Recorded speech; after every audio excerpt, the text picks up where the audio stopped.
10, 9, 8, 7, 6, 5, 4, 3, 2, 1, 0.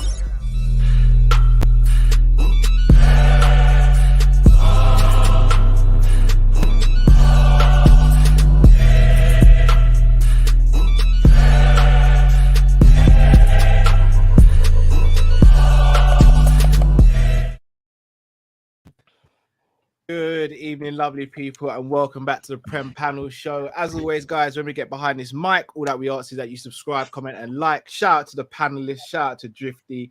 Man like Matt will be joining us soon. Boys, how you guys doing this Thursday evening? Good, man. Good. Nice. You got me, bros. Yeah, man. See, every toot, boy. You see every toot right now. Man's doing up Colgate and that, yeah. Life's good, man. Life's good, man. Yeah, so, you know, I feel like I should be in a role by myself now. I feel disrespected out here. I ain't gonna lie. I ain't gonna lie to you, bro. Oh man, I see that intro. Listen, I feel like it, man. Listen, I'm in a league of my own right now, man. Right now, so I don't know. How's that advert go? Is it like fresh and clean, fizz back with cow gone, or some shit like that? Skinning ear to ear, you know. They're not Gabriel Nazario count. That's what they're saying, you know. No, I don't want to hear that. That's Silly bang and the dirt is gone and that. That's absolute blasphemy. You lot need to come see that 20-second rundown. Yeah, you gave me Elon Musk vibes. I thought Scott McTominay was finally getting shipped to Mars, bro. I was thinking, yeah, it's time. It's time. It's gone. To be honest, I'm not gonna lie, bro. I feel like your manager should be on that rocket too, bro. Bro, the only thing that was getting rocky was that own goal. You know, bro, I'm not gonna lie. I love Lee to death, but I've told you, I said to you in the group, bro, you have to tread the line between troll and reality, or people ain't gonna take you serious. This is reality, guys. This is bro. No, I don't believe it. I don't believe someone who's as intelligent as Lee really means these things he's saying. I don't know, bro. Listen, I can't. I don't want to say too much, man. Don't shoot the messenger. That's what he's gonna say. Don't listen. I try to keep saying it, but people keep shooting me, bro. I don't know, bro. Damn, man. What, many men, right. Yeah? Damn. Listen, right. We are gonna start with two clubs who, let's be honest, should have had a better start than they've had, but haven't had the greatest start, and they will be playing each other on Monday. So we're not going to do a full preview, but we are going to touch on the game, and we're going to touch on the two teams, Liverpool and Manchester United. Man United are bottom of the league at the moment with 0 points and a goal difference, which is way higher than it should be. And Liverpool are 2 draws from 2 games. Went behind in both fixtures as well and looked like they were struggling to get back in the game at some point. So, Kaz, I'm going to come to you first. What the hell is going wrong at Manchester United? But remember, this is a short hour show, bro, so you can't tell us everything, just the surface stuff, because this ain't Ricky Lake and that, you know. So, what's going wrong at United, bro? There's only one answer for me, bro. This is the result of, this is what you get when you input owners. This is the result of your owners after so many years, bro. You know what? We've probably been through the years of secondary school and the rest of it. Yeah, we are a banter, man. Every single week, no one could touch me. This is what we're paying for. We're paying for all those jokes that we've ever done in the years. At least crying. Nah, you missed the comment that came up on the screen. What was the comment? Is it Lee's the type of guy who eat the chocolate off the Twix and dash away the biscuit?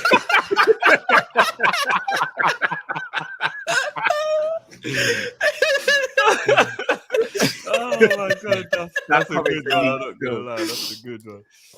That's really got me crying. But yeah, man, you know what? Yeah. A lot of it, obviously, there was a lot of individual mistakes against Brentford, but at the same time, when a team isn't running as much as a team that you should be doing better than and probably doing more, better pre-season, the rest of it.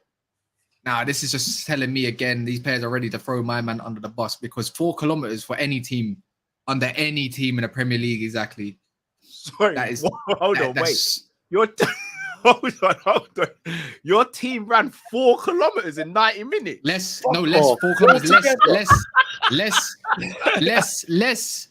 No, so basically, 4 we kilometers ran- less. 4 kilometers less, Cal. 4 kilometers less. so basically, Oh, basically, yeah.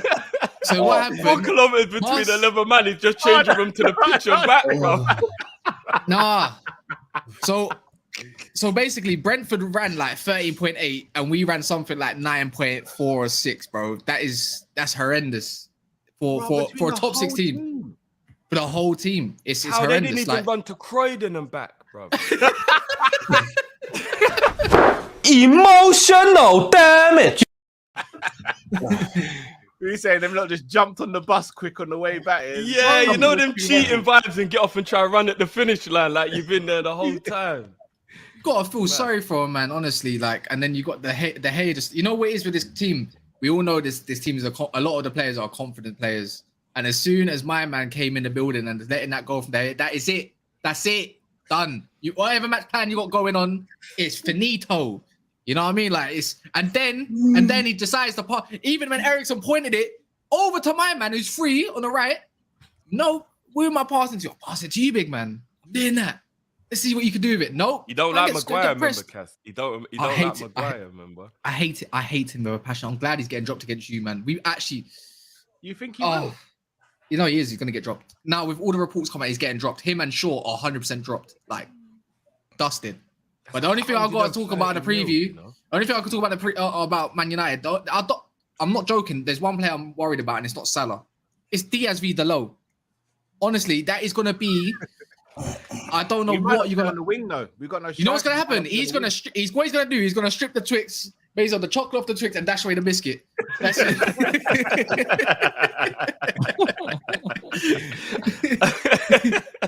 I promise you, I can't see the Low having a great game at all. Actually, this current team of players, I reckon, but obviously Angry Carroll's missing, so the height thing can go away.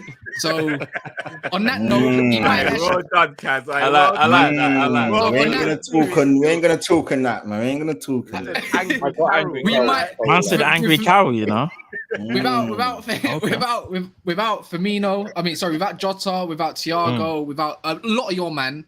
Bobby's back in training now. I think but he's only back in training. So is Martial, to be fair. But at the same time, it gives me more confidence, United fan. But I feel your fan base are less confident of getting a win, and I think it's more going to be a draw than us fans at United. That's how much you man are in the mud as fans, like not you in particular, but a lot of the fan base from what I've seen. Don't you worry. They did a 3-hour stream after a draw. They're in the mud. Don't you worry, man. They're in the mud. They're in the mud. Cal, can I just touch on something quickly? Yeah, and I'm not even. I can't even believe I'm going to do this, but I do. You know me. I have to talk about what facts are. See this De Gea situation with Man United. Yeah, don't get me wrong. He had an absolute howler in that game, like an absolute howler. But you will know my feelings on it if we have a conversation about like GOATs of the Premier League. And he's my goalkeeper GOAT of the Premier League. And he might have been waned a bit. The team might have finally rubbed off on him. And, the T virus is spreading through the team. But this man for 6 years was an absolute superhero. And I can't believe there are Man United fans that have the nerve after what he's done for the club to start dragging him through the mud. Rather than just be like, he's had a couple of bad performances, or maybe he ain't played well for 12 months. But this is the subject of Manchester United as a club. The thing is, modern football caught up, and he's not he's the fourth choice of Spain. Do you get what I mean? And he's the highest paid goalkeeper in the Premier League. So at that, he's amazing at what he's supposed to be good at. He's done his. But the thing is, it's a bit like like Wayne Rooney. It's a bit like Wayne Rooney towards the end of his career. He got slated, bro. This is always what happens at Man United with this team. So it's exactly what's happening. He should have got moved on ages ago, man. Ages ago. I wanted to ask you as well, Drift, because what you're saying with you wouldn't take Ronaldo. You said you wouldn't take Ronaldo, and it might be because of maybe you think he might be a virus for your team. But also the quality. He's not the same player he was. So yes, you're looking at those 6. Yeah, no, but yeah, okay, I hear you. De Gea's only about 30, isn't it? No, I hear you. But what I'm trying to say is he's just not good enough. Like there are sometimes where things happen in life where someone it just happened. Like you think about Aubameyang. I would never say a bad word about him, but He's not at that level at this current moment in time to take Arsenal or take a team forward. You think about all these players. So yes, those 6 years, he was absolutely elite. He was doing crazy things in the Premier League. I remember against Arsenal at the Emirates, he literally saved like 34 shots, and he kept Man United in the game. But he's not the same guy, and they need to evolve as a team.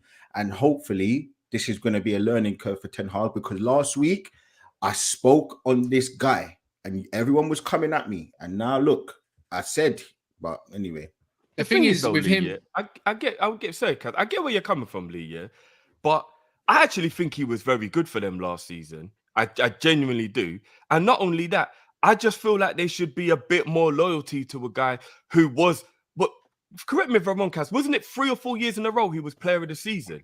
But the Man United would shit, like, without him, they would have been in like relegation battles. Let's keep it a buck. I'm not even joking. Like, De Gea has been a superhero for Man United. Yeah, for so I get what you mean, but I feel like Lee's gonna lead. You know what? You know what it is? Okay, it's the same thing like what you're saying, right? So he got the player of the season for 4 years in a row. If Man United don't score next week, I think, so on Sunday or whenever you play them, they're going to get like basically no nominees for goal of the season. So that it's the same thing. Correction. Yes, we are. Own goal of this. An own goal. Okay, so their own goal is going to be their goal of the month, right? So for me, I'm looking at it like they had no option. They had no one else to choose but De Gea, because everyone else is so poor. So I'm looking at it and I'm saying, look, for me, they just need to evolve. Every other top team has done it. Man City, Arsenal have now got. He's not to the levels of Man City's and Liverpool's keepers, but every team has now found a new identity of a keeper, and he's clearly not at that level, in my opinion. Yeah, he needs to go to a counter-attacking team and stuff like that. Like someone that can sit in a low block and he can bail them out a little bit. Maybe like, he'll be amazing at yeah, that's what I'm saying. Atletico, John Oblak is getting on a little bit, and I think that he could go back to his boyhood club, I suppose. On that note. But things will click for Ten Hag, because if you see a lot of the interviews of players before, they all start with the same thing. There's a lot of repetition, and there's a lot of players that will be chop and changed at the same time with all these clubs. So, like anywhere, like Arteta has at the moment, bro, it's been a lot of repetition of what he wants, installing into a mentality of sort of core players that have got it going. It takes a long time. Pep, even when it was crap, I get it, had a Champions winning team, but even when they finished 4th in the first season under him, they're still playing exactly the same way over and over again until it all clicked to the players at what he wants to do. Same thing with Klopp, didn't change anything, bro. Just the personnel that changed. Repetition of what he wanted, pressing. I remember Ferguson saying, you can't press for 90 minutes. Oh, well, yes, you can. So all season. So that repetition gets in and you get the right sort of players. It will click, but like Lee said, in it, he said this ages ago, it will get a lot worse before it gets better. And that's the pain we're going to have to endure. So Lewis, I'm going to come to you next, because currently Man United have been linked with Casemiro. They've been chasing De Jong all summer, and for me, it was kind of a silly thing to do, especially when De Jong made it so clear what's going on. Daps. Sorry, have I missed anything? No. I've got it ready. So, Lewis, you've got a manager who's being backed by the board. Yes, you might not have been getting your first choices, but that's not down to the ownership. That's down to the players making a different decision. However, with Man United, they're kind of being rejected left, right, and centre. But it looks as though Casemiro might be wanting to go there. Do you think, one, it's a smart move for Casemiro, and two, do you think it's a smart move for Man United? It's a great move for United. They've needed a proper DM for ages. So I think in terms of their midfield, brilliant addition to him, and at the very least gets McTominay out of the squad. In terms of Casemiro, I'm not so sure, because I did hear a quote where he was talking about how he wants to add to the Premier League to his list of achievements, which is fair enough. It's just, why are you going to Man United for that? They're in the worst position out of the top 6. Respectfully, but here's what it is. Do you know what it is with that, though? Because every single player, whether it's manager, anything, they all think, if I'm the guy to make it happen at Man United, I'll be remembered. It's that the history comes in. I'll be remembered. And he comes in, and I hate to say, he comes in as the best Brazilian DM in the league. What I would say is that I would love to see Player of the Year award anywhere. I'd love to see there. There you go, bro. And the Fred starting duo for Brazil and that. Casemiro is an unbelievable player. Don't get me wrong, but I heard the same stuff about Varane, so we move.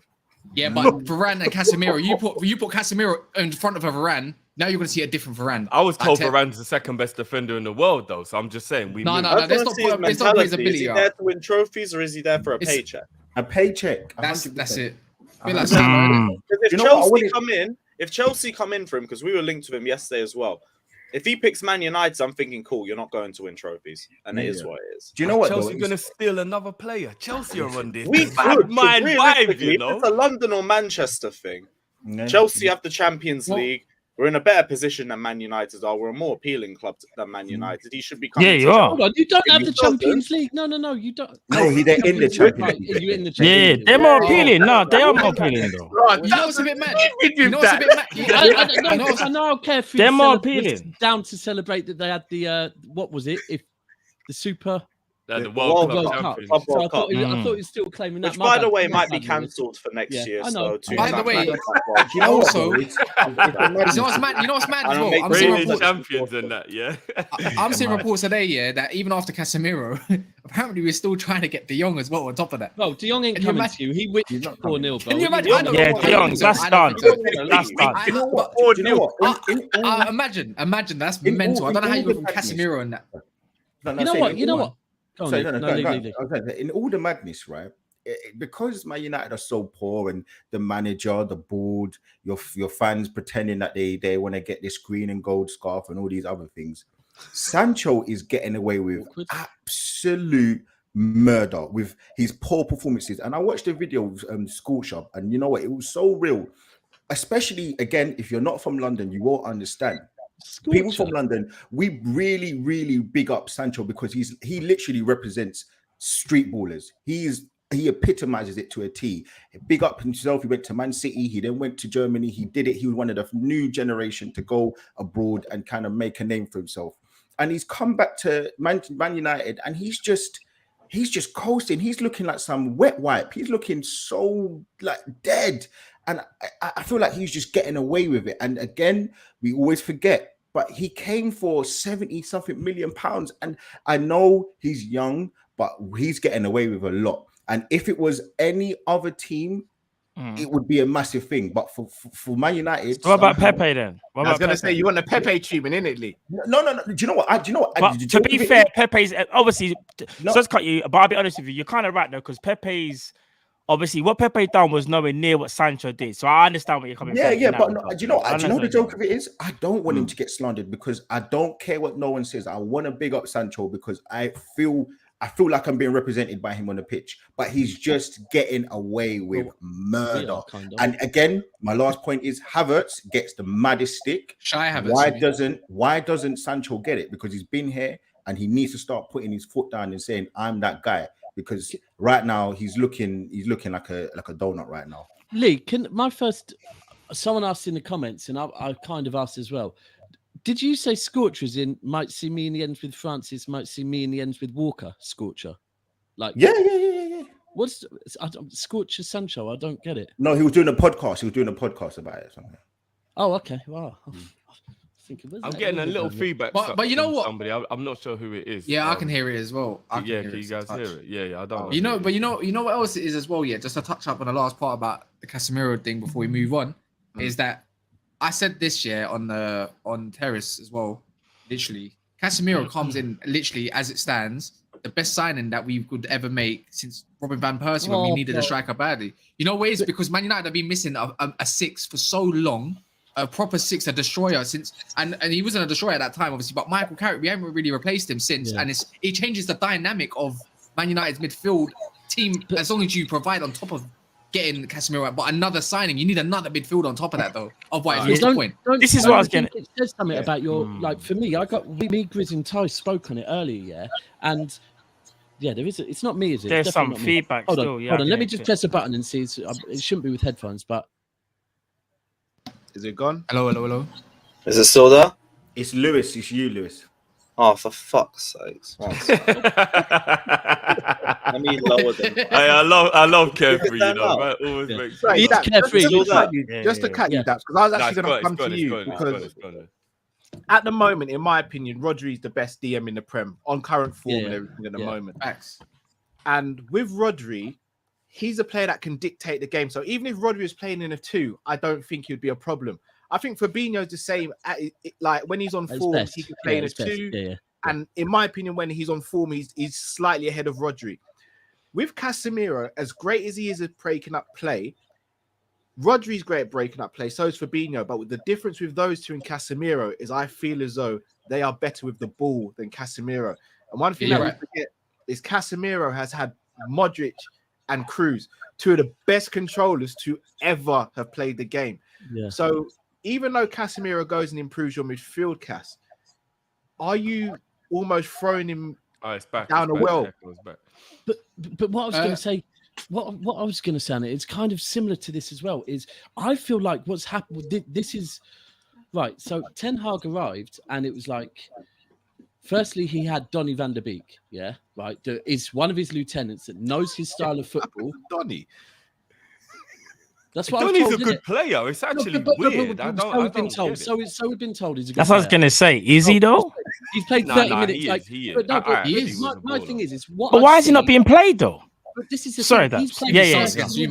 He's played 30 minutes in the league so far, yeah, as substitute. 30 minutes. Now, when Ten Hag joined, like all United fans are telling me, it's fine that he's reaching back to Ajax and buying players because he's looking for players that knows his style of football and knows what he demands. Well, guess what? He's got Donny in the team and he's still not picking him, which makes me think there's something wrong with this guy. Now, I agree. When I've seen him play for Everton, when I've seen him come on for United, he looks all right. So what is going on? But here's the other thing. So you've got him, and all summer, apparently, Ten Hag wanted,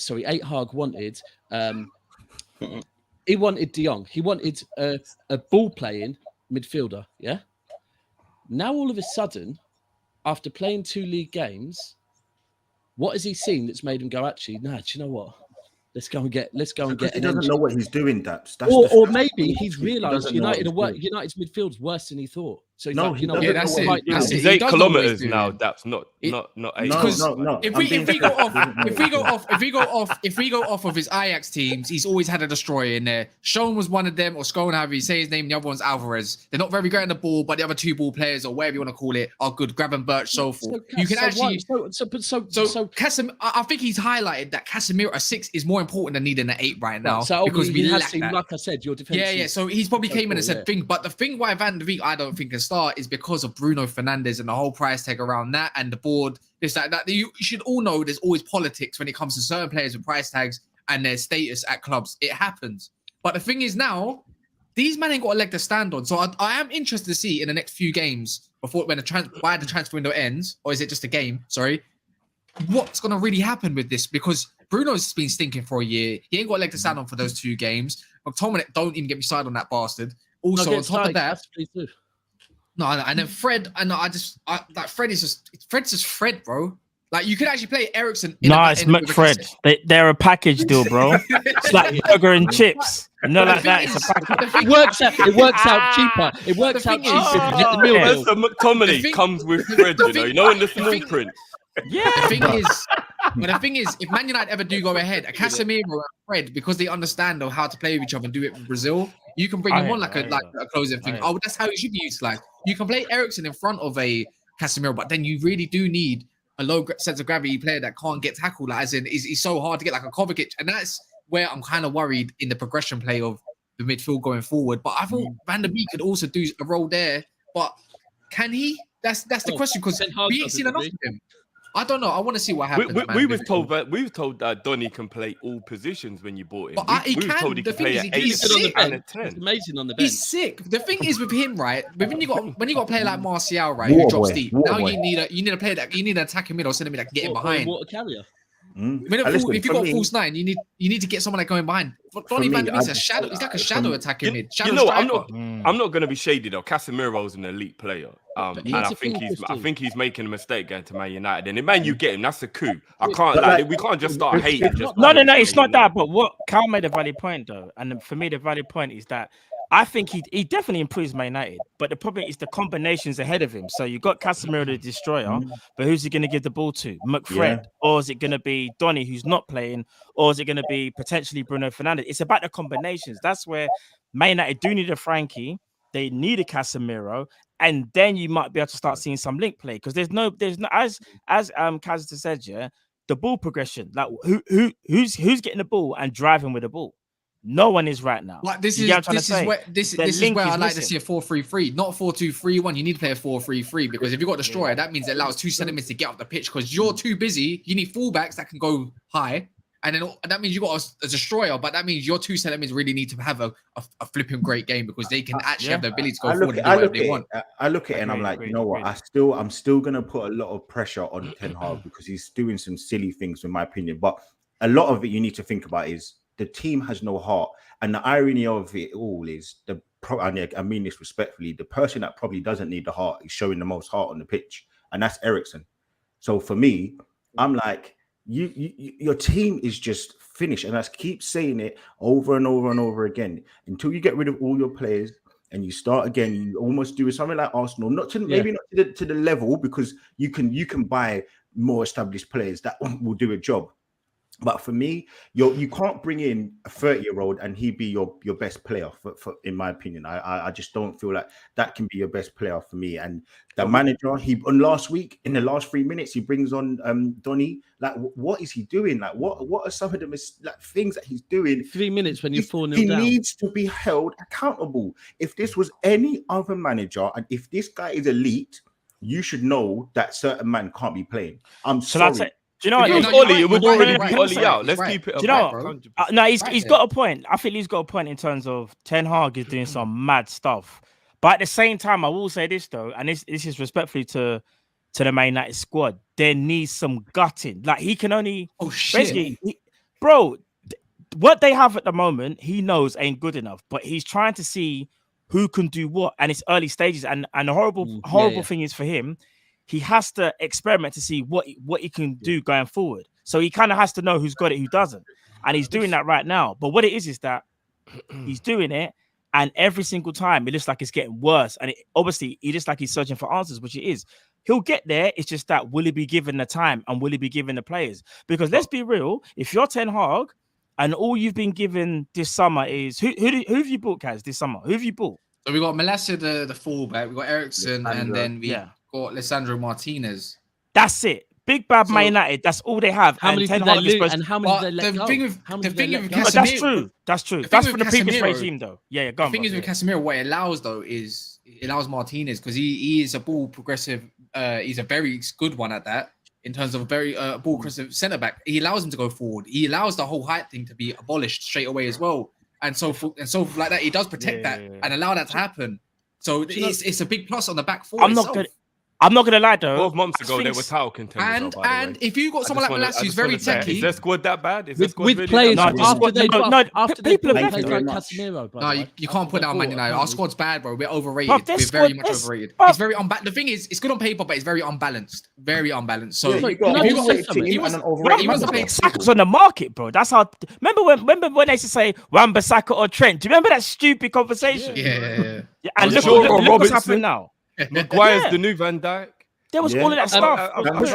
Bruno's better than everyone in our squad. Bruno was better than KDB. Bruno was better than KDB. Remember that one? All of that stuff. I had that face to face. I had that face to face with someone telling me that Bruno was the real KDB. But you know what? One thing I will say, someone just mentioned mentality, and this would be my concern with Casemiro. We all know Casemiro is like. Right, so at Real Madrid, we all know Casemiro has been unbelievable. He's an amazing player. But I will be honest with you. Remember when we were in for Sanchez, and Sanchez was telling Pep he was leaving Arsenal to come to City to win stuff, And then the minute that United came in for him and offered him more money, Pep goes, walk away. He's been telling me he wants to win trophies. Now he's going somewhere for money. Now, I'm not saying that Casemiro overnight is going to become a bad player, but I don't believe he's going to Man United to win trophies, right? So he's going there because he's getting paid 400 bags a week. Now, is that the mentality? But this is where you can look at the old Arsenal model. And this is why I rate Arteta at Arsenal. That before, Arsenal would make signings like this. They'd go and buy a big name that's joined them because they're paying them a lot of money. They're in the capital of England. And ultimately, they're a fashionable club to join. Arteta's gone in, got rid of most of them, and now he's bringing in players that want to play to achieve something. And that's why I rate what Arteta's doing, because he's learned that from Pep and he's carrying it over. So I thought when Ten Hag got the job, I thought if Poch got the job, he'd be doing the same shit. Yes, man. Like whoever they throw at, he'll take, no problem whatsoever. When they got Ten Hag, I thought this is a manager that's going to come in, and also the fact they haven't got Champions League football, that might help them, because now he can go like Klopp does. This is not about names. This is about who fills the positions that I need to fill. And I'm not saying they don't need Casemiro at all. I'm not saying he's not a good player, but it does stink of the board coming to them and saying, you know what, we could get you Casemiro. And Ten Hag being like, well, you know what, actually, based on what I've seen over the last few weeks, we could probably do with Casemiro. My worry would be, is Casemiro coming for the right reason? And is he really going to put in the 400 bags has been apparently the money as well. The money is not 400 bags. Man, in the sense that you ain't had nothing. But you know what it is though? It's not even about own piss, bro. That's how it goes, bro. It's not even about the money now, innit? I think. No, you probably. You're just thirsty now, bro. Like, no, but what it is, no. What it is, yeah. I think that's kind of nailed it, because you got to think of it like this. Even if it's not for the money, let's say it's not for the money, yeah. He's won everything at Real Madrid, and he's going to Man United. What are Man United in the middle of? A rebuild. Look at his age. At his age, you're telling me that he's cool with a rebuild, knowing that he could be like 34, 35 before Man United are actually challenging him properly again. What's he really? Get moved on though. He can get moved on though. But that'll be a waste of a signing. That's what that's trying to say. I don't think it would be, because it's perfect. No, bro. Because you know what? There's contradicting reports on the wages. 400,000 euros, by the way. But you man want to put that perspective. We'll do that. No, but what I'm trying to say is, wouldn't you rather? No, it's not. Because wouldn't you rather go for someone that's hungry? No, because he's won what everything. You need a marquee sign, because you know what? There's a lot of old players. What about Koulibaly and these men are old as well, like them man there as well. Chelsea situation a bit different. They're the same age, bro. There's a lot of players. Perisic as well, 33. No, bro, Koulibaly's chasing trophies, bro, because he didn't win any yet. Now, this is what I'm won so much. This is what I'm gonna say. Got any hunger? You can go for your rebuild. You can go for your rebuild, but okay, you got Martinez is young, Velasquez is young, but then you need someone who's actually good right now as well to help with that situation. Yes, you might get a 4-year deal on 300k, 350k. I don't give a shit. At the end of the day, we need a 6, and he's one of the best in the business at that and doing what he does. But it depends what you can get alongside that as well at the same time, because otherwise, what's the point? But then you need someone that's good right now as well, as much as these youngsters, because you can't keep getting what if players. What if they get good? I hear that. What if they get like that? That's long-term stuff. But in 3 years, he's an athletic guy, bro. He doesn't get injured much either. Like, go look his history. He pretty much plays every game. Maybe just Glazers have sold him to you, isn't they? Do you know what I would say though? They don't know what signings we get, so don't do that, because that'll just piss me off, bro. Don't do that. Well, that's the whole thing. That's the whole thing of YouTube, bro. Transfers, no, because transfers, we can get whatever transfer. I said we can get any transfer. I'll get excited, but I won't care, because the message will still be the same with the Glazers. Do you get what I'm saying? I know, bro. I know. I'm not saying but I'm just at the end of the day, you're getting excited, isn't you? He's still got 3-4 years in him, and if it's a 5-year deal in 3 years, move him on somewhere else. Like I get 50 million. 50 million. Yeah. I get it. You're gonna take a cash loss there, but at the same time, it's gonna have to be done. It has to be done, because there's no one else that wants to come to us. Let's not stick on this, because I want to transition into another midfielder. And it's a midfielder who plays for Liverpool. So Matt, you might. Oh, you've got midfielders. I didn't realize you had any midfielders. Apparently, you've got no midfielders. Look, Cal, I was going to say to Cass, we got a couple they can have who actually walk into their team, which is so hilarious. I'll take Naby Keita, you know. That's what I'm saying, bro. Naby walks into that United side. All right, so this is the player we're talking about, but I'm not going to come to you, Matt or Drift, on this. Lee and Lewis, I'm going to come to you two. Now, Lee, obviously, you watch our show all the time. You know the dynamic of the Naby Keita discussion. But, Lewis, I'm going to start with you on this one. When it comes to midfielders, you've seen some of the best in the Premier League era. You're talking about your Makelele's, your Kante's, your Essians, your Lampards. The list goes on. Obviously, you've had some duds as well. Naby Keita is a player that literally splits the fan base in half when it comes to Liverpool Football Club. But I want to start getting and asking players. Sorry, I want to start asking fans of clubs who aren't as close. Lewis, from what you've seen on Naby Keita, what are your thoughts on him as a player? And do you think this is a player Liverpool should be trying to hang on to? I'm not sure how regularly he's been in and out of the squad for you guys. good on the ball, I guess, but I don't think I'm the right person for this one. I can't lie. Respect I'll that be still. right. I can't say. Respect that. I don't want to say on waffle in it. I don't really know. I too rate much that, to say Lewis. anything. I rate Respect that. About who? Respect Who's that. that You're not gonna make things up. Respect, bro. Nah. You know Wait, that, what's don't that you? about, though? Matt, are you alright, bro? Emotional damage. Lee, the floor is yours, bro. Listen, Naby, man, Nabdeco Keita, your He'll Listen, talk even if he hasn't seen him. my thing is, This is all I'm going to say is, about. all Yeah, I'm going to man. say is, I feel like for the price he's coming for and the kind of status that he came in, look, Liverpool don't spend big money. So when they do, no matter what, he had to come in, or they come in and they have to do a job. And they have to do a job to a level which we would say far outcries what he's performed at. He came in for 50-something million. He took the number 8 shirt, a legendary man behind Cow that I can see there. And he hasn't done anything near what he should have done. He's been doing all sorts of silly things on the pitch. He in a Champions League final. For me, I just feel like he just needs to go. Like, and it's sometimes it reminds me a bit of Pepe. All I'm going to say, it reminds me of Pepe. Sometimes a player just isn't made for a club, and you just need to find a new club to go to. It doesn't mean that they're not good players. It doesn't mean that he's not a good player, because he's got good qualities. But I just don't know whether he's made for this intensity in the way that Klopp kind of wants to do his job. But again, I'm going to go back to it. Klopp needs to take flack, because everyone keeps putting him as the Messiah, but he's got another transfer wrong, and that goes to Punez. So now we need to start putting some sort of stuff on his name. You can't. What is this thing you've got with managers? Wait, let him land.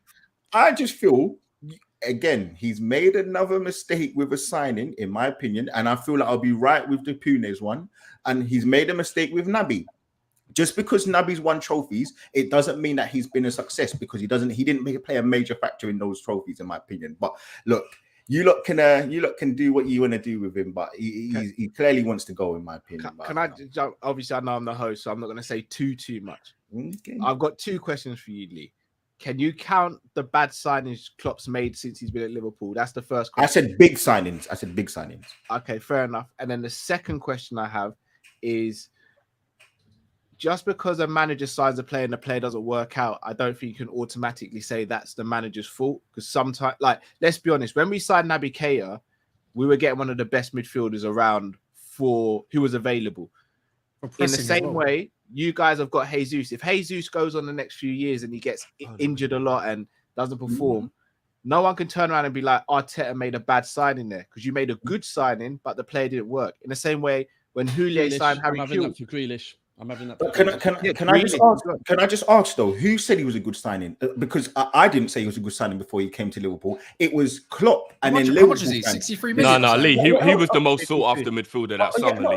We're going off hearsay. You know what? It reminds me of the same thing that Schumann. It wasn't hearsay, bro. We're going off hearsay. No, Barca actually tried to get him, bro.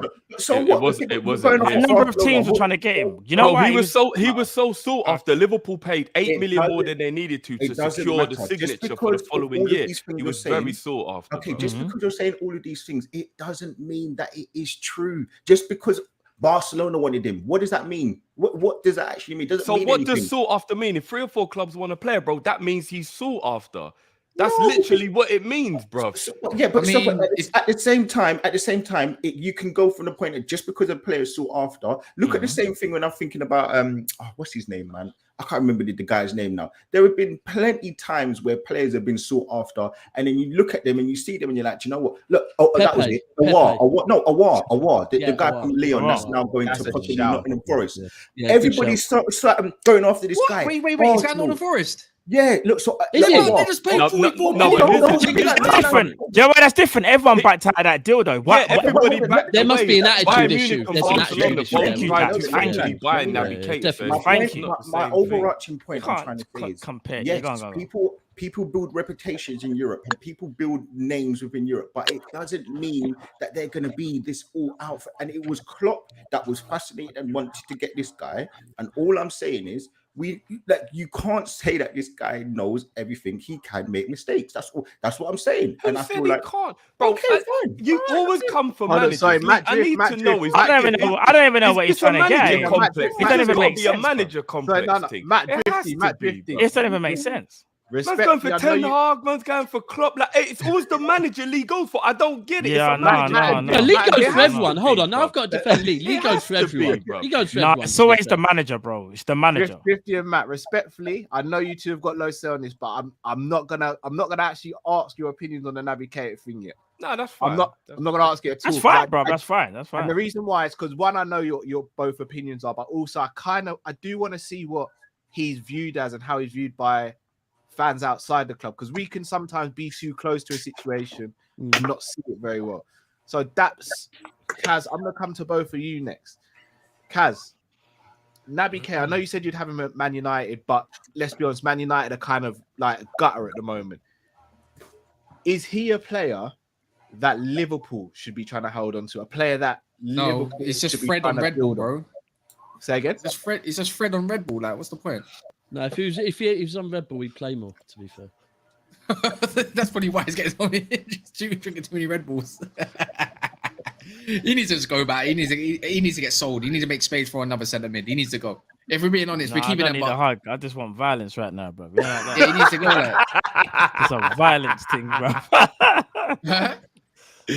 Matt, Listen. to put in context, Kaz, Kaz, Matt, is this your first show with Matt?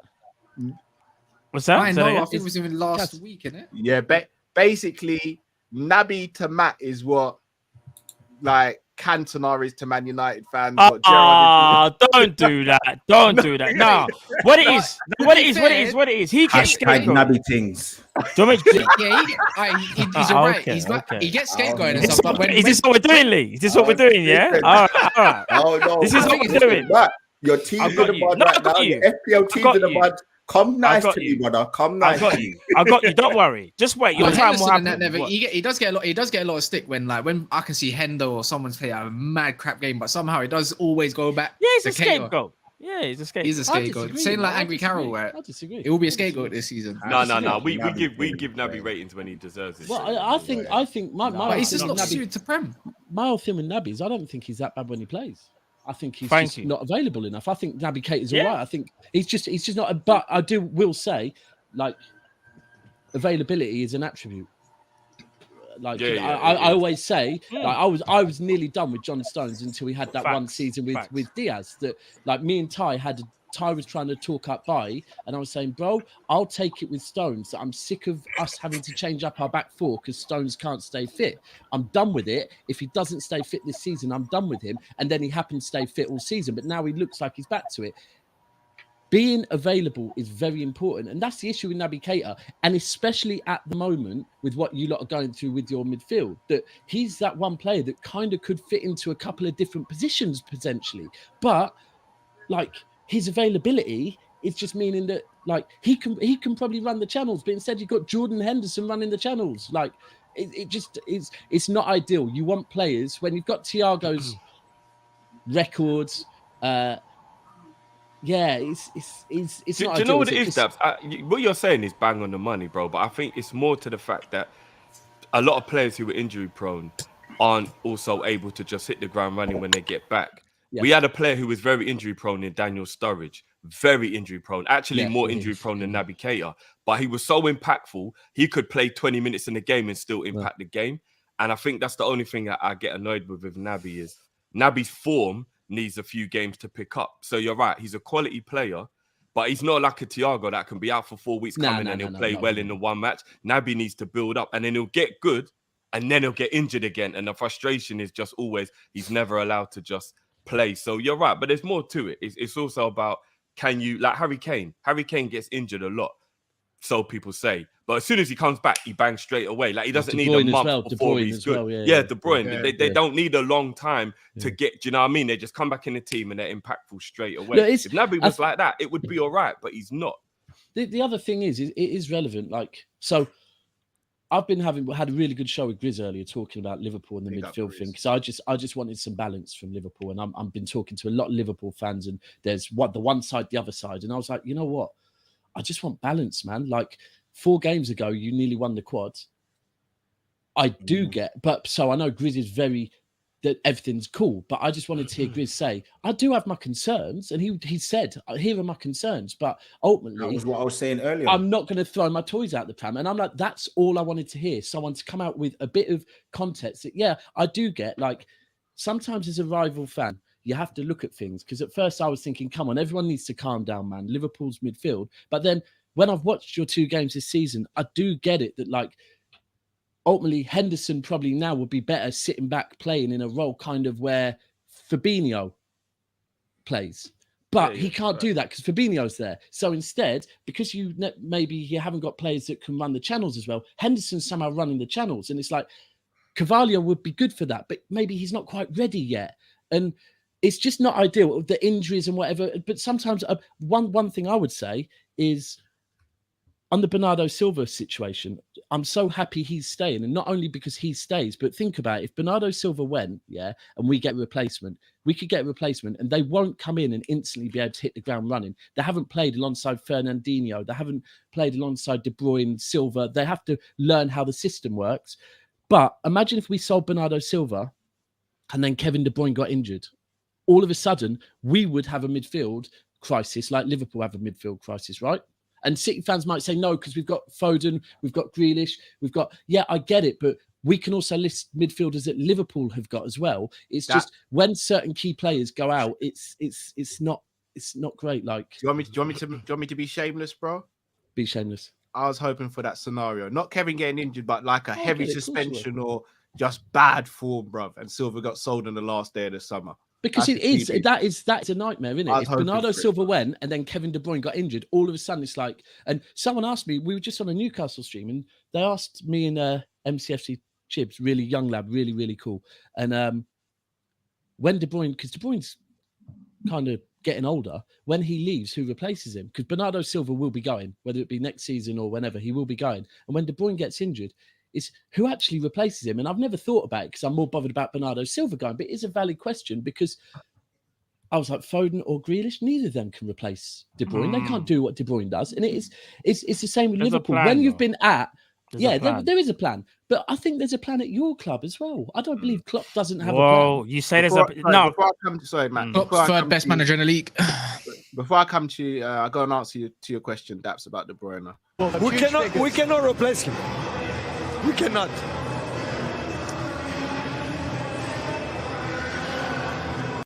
I mean, that was about Aguero. I know. Well, bro, to be fair, your manager's an actor. He's kind of no, he is. No, but he does look alike. He does look alike. He's an actor. When he gets to actually act it out, he's just not so good. Bro, like he's an actor. Like them fake tears and that. He's moving like. If that's all you got, keep coming, bro. Keep coming. He's an actor, man. I don't know you why might get some fake that. trophies soon. Lee, you know what?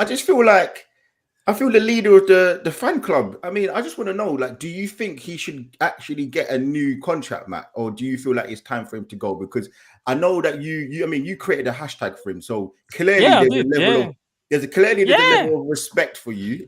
Sorry, 100%. So I feel like it's that's the one that's kind of speaking to Klopp. I don't know. There's some telepathy there. So do you actually think that he needs to get a new contract, or do you think it's time for him to go? Because, like, I mean, as I said, the Liverpool fans, you're crying mercy over 2 games so far. So, and obviously his performance in the Champions League final, it was one to be behold. So where are you at now with him? All right, so let me start with the final that people like to talk about. He didn't start that. I don't know if you remember. You probably did remember because you was a Liverpool fan back then. No, sorry, you wasn't. listen, Arsenal. Listen, no, let me land. I'll let you land. Now you let me land now. But right now, you're about to crash. I'm about to land on you, brother. You know, like that. But anyway, no one landed on me, bro. Don't worry about that. He won't say now. He might say now. He didn't start the final. It was Henderson. Everyone was talking about NFT, midfield and all that, getting excited, yeah? And he has one shot and people want to start getting upset. All right, cool. He's the scapegoat, yeah? When we talk about midfielders at Liverpool... I'm getting hella thingy, guys. Yeah, there's a lot of feedback. I don't know why. Yeah. When we talk about Liverpool, like, because I can only talk about my club, innit? I don't talk about other people's clubs, even though I know that's what you like to do, Lee, because Now you got 2 wins. Man's excited. You got a documentary out. All of that. All the Amazon Prime stuff. Getting man gas. That's all good. But let's just be real. Let's not forget about the speaker incident. But we'll talk about that another day. But let's just be real for 1 second though. For Liverpool, he's actually, in my opinion, our second best 8 after Thiago. But I will be honest though. Availability is key, and he hasn't been available. So, in my opinion, does he sign a new deal? I don't think so, because if you're talking about he's been there for 4 or 5 years, and availability has always been an issue, then obviously you got to look at that and go, is it worth it? And I've actually gone on record and said this, because you see me, I can be honest. I've gone on record, yeah, and said if we were to sign like a Bellingham, even a Matthias Nunes, yeah, that's gone Wolves, yeah, because I think he's a good player, I would have accepted Naby Keita going. But what Liverpool have actually done, it's not even about Naby. What Liverpool have done, we've created our own problem, because we've got a player who's got less than a year left, now trying to get into contract negotiations, and he ain't signing. I told everyone this about 2-3 weeks ago. He ain't signing. Funny that, yeah. Yesterday, news comes out, Naby Keita contract talks have broken down. I'll leave it there. He's a good player, but I understand at some point we have to move on from him. It is what it is, isn't it? It should be this year, to be fair. You need to make space. Like, but we've left it so late, bro. We've left it so late. No, but I don't think so. I reckon a team would 100% take Naby, and for a good price, at least 30, 35, 40. I reckon you can get. Liverpool are good at getting deals that knock. Liverpool are very good, bro. You sold Jordan Ivan to Solanke for like 20-25 million. No, but that's Coutinho, bro. Bring up Coutinho. No, but them man had years on their deal. Them man had years on their deal. He's got less than if I'm not mistaken, less than a year now, isn't it? He's the same as Firmino, Oxlade-Chamberlain, and there might be one more. Or maybe no. We could get 25. We could get 20. Yeah, you get 20 million out of him. Yeah, we could. Because he's not shit. No, but all I'm saying is Leipzig this though. pay it. No, but one thing I will say is this though, and this is for the top Reds. You know who you are, yeah. He gets scapegoated so badly. I actually feel sorry. Lee, because it don't matter. It don't matter. It don't matter what he does. Bro, here this year, he pulls out an amazing performance here. I think it was against UDAPS. I think well, we beat you in the cup. Yeah? One of them ones. He put down. Yeah, if I played very well. One of them convenient. Yeah, no. But in the 4-0. Yeah. He played. Yeah. He made Maguire and Shaw kiss each other, I think, or headbutt each other or something. Minute they collided or something. Minute you know, one of them ones. Headbutts. But anyway, like I said before, it's one of them ones where if you're scapegoat, it doesn't matter what you do. So I kind of feel sorry for him. I think he does have to leave though for his own sanity, because I think there's been a few times as well where like he's been fit and man's put like, I don't know, Milner ahead of him. Or flipping, what's the guy that's gone out on loan? I'll never forget that game against Chelsea. No, it's the Chelsea one where he should have played. Morton. No, that was Tottenham. Was that Tottenham? Sorry, that was Tottenham. Morton played against Tottenham. There's been a few games. Naby was injured in the Tottenham. Are you sure he was injured in that game? Because I figured the Chelsea game, because that was the day before they flew out to AFCON, didn't it? And he was fit and he was actually on form. And Klopp just went, "No, I'm not going to play him." So, bruv, you can already see. I said this already. I didn't realize. I don't think he signs a new deal. So yeah, man. I didn't realize the 1 year left. But imagine this year. So you've been linked with one name that is very, very good in this area, probably the best player in this area, Barella. Like, only small reports. And Inter Milan need to sell. You get 15-20 million out of Keita. All you got to do is put an extra 20 million in. And that's your man, because they need to sell. They do need to sell. Go check it. No, they sold was it Skriniar to PSG? Skriniar didn't go. He didn't go. That's why they need to sell. No, the deal collapsed. So they need to sell somebody to raise some funds. Go ask Mo, man. Big up Mo, because he's an Inter Milan fan. They need to sell someone. And he's actually very scared that someone's going to come FSG, are you listening? Are you listening? You can even give them Keita. 50-60 mil. Go get Barella, man. You can even give them Keita. You can give them Keita for your low wages. I think someone's might not want him. Someone's going to come in on the last day of the transfer window and Naby Keita. Right. Well, guys, we're going to move on to the next segment. What? Ooh, some serious feedback there. That was my joke. That was my joke. That was Hoover. I think, we're good now. So we're going to move on to the next segment, and we're going to speak about refereeing decisions, because they were rife over the weekend. So I have got a small video to play, which is from an actual professional referee. You know him from the 1892 Red podcast. Sit back, watch, and then Lewis, be prepared because I'm going to come to you first because I think Lewis loves the referee. Yeah, Lewis you loves were- the referee. you were done. In my Let's get opinion, into it. you were done dirty. So let's watch this and then we'll get into it. Hey guys, Callum, Drifty, and Matt, hope we're doing well, and obviously everyone else in the panel on the Prem talk show. A lot of controversy over the last weekend of games. Obviously, there was 3 games in particular that really caught the eye with VAR and refereeing decisions, and I do take a look quite closely with the refereeing decisions because of myself refereeing sort of at a semi-professional level, and trying to learn different things, of course, and it is very sort of high intense, I would say, like sort of looking at these decisions and where they go well, etc., etc. But obviously, guys, thank you so much for letting me sort of have a bit of a platform here for the next couple of minutes. We really appreciate it. Love your channel, and really gives sort of a lot of inspiration for myself on my channel on the 892 Reds podcast. But firstly, obviously, the Nottingham Forest versus West Ham game, quite nice and simple. I generally thought it was slightly harsh, maybe with Antonio, but I understand the referee's viewpoint on giving the free kick where the defender, yes, he's not going closely to Declan Rice when he's in possession, but Antonio, in my opinion, makes a good sort of 20 to 25 yard run, and he knows exactly what direction he's going in. And at the same time, he does block off the defender by obviously colliding with the defender. And for me, it is a foul. You don't really see that much in the Premier League, but I think Antonio is in control of what he's doing because he makes that long run, and he is able to stop, and he knows there's not much space going forward, so he does commit the foul off the ball. And I think that's a phase of play where you can go back to it quite quickly. So for me, it is a foul, and rightfully disallowed, in my opinion. Sorry.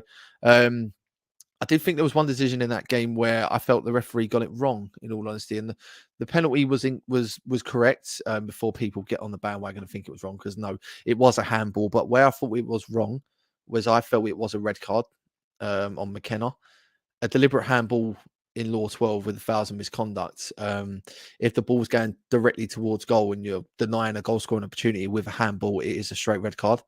So I'm actually surprised that the referee gave a yellow, but obviously in the end of it, he gave a yellow, sorry. And yeah, I was a bit shocked actually it was a red card, but obviously that was that. And then moving on to the Chelsea versus Spurs game. Just unbelievable, absolutely unbelievable game. For me, I felt it was a foul on Kai Havertz. Bentancur loses possession. He then already commits a foul, in my opinion, like by pushing him and, losing control of the ball. Wants to try and sort of stop Havertz from making a run already before he commits the foul. He does take a slight touch of the ball with the tackle, but for me, takes the man, and for me, it is a foul. I don't think Anthony Taylor's in a position where he can actually see that clearly, but for me, it is a foul. And obviously, going further on to the offside with Richarlison, for me, no, I don't think Richarlison's really interfering with any sort of eye line with Mendy. I think Mendy's got a clear sight of the ball before the ball is even struck by Højbjerg. And I don't think there's any interference. With the final thought in that game as well, when Reece James scored, I do felt that Thomas Tuchel should have been given a second yellow for leaving a technical area by sprinting down the touchline, and it could have avoided controversy at the end. So I think Tuchel should have gone a lot earlier in the game. And obviously, yeah, the final situation with Romero, I think he should have had a red card. He's clearly pulled Cucurella down, and Mike Dean come out today and turned around and said that he made the wrong decision. He should have told Anthony Taylor to go to the monitor. I think Anthony Taylor was in a perfect position anyway. I don't know how he didn't even see it, but for me, it was a foul, and it should have been a red card and a free kick to Chelsea. And then the Liverpool game, I mean, what is Darwin Núñez doing? That is absolutely disgraceful. He's lucky to be only getting a 3-game ban. So I don't think it should be more, but you've seen it over the past when players have a continuous theme of like sort of red card offences and being serious red card offences, they could get extensions for their suspensions. So for me, it's silly from Darwin Núñez. It's a deserved red card. The only one criticism I'll give the referee in that game, Paul Tierney, apart from him being a rubbish referee, I think he done something quite well, and that's go to Joel Ward and turn around and said, at the end of the day, like, stop the time wasting. That was in the 52nd minute. Said, like, the Guaita's time wasted, and so is Nathaniel Klein. And then it took him 35 minutes to book Guaita in the 88th minute, which I found quite. Shout out to Luke there. Not going to play the rest of it, but shout out to Luke. Shout out to boys on 892 Red podcast. He's given us a lot to think about there. But Lewis, as I said, there's no better place to start than Stamford Bridge. For the neutral, watching that game felt like I was watching WWE mixed with football. It was a bit of a madness. But let's go through the four major talking points. Well, five. Let's start with Havertz. Was it a foul on Havertz, in your opinion? Depends on the angle, really. Like, I'm not so sure about it. He goes from behind, which is probably enough for a foul, but he does kind of get the ball first. So I wasn't really so sure about it. It wasn't the first goal that pissed me off as much. It was the second one that I really thought was just ridiculous from the referee and from VAR as well. But we all saw it. Like, it was a clear hair pull from Romero. The referee saw it. VAR, you have 6-7 big plasma screen TVs, and you can see that and call it as a foul. It's ridiculous. And Mike Dean comes out afterwards and says, yeah, I made the wrong call. The second time this has happened in a Chelsea Spurs game, by the way, because this happened back in 2020 when Lo Celso stamped on Azpilicueta, and VAR came out 20 minutes afterwards and said, yeah, we messed that one up, but it's too late to send them off. So it happens to us all the time, so especially with Anthony Taylor at least once a season. So I'm not as pissed off as I was on Sunday, but should have won. Like, we played a win, Tuchel coached a win, and because of that bullshit refereeing decision, they snuck out the bridge with a draw. But it is what it is. Cal, we've actually got footage of the tackle on Havertz still. Oh, here we go.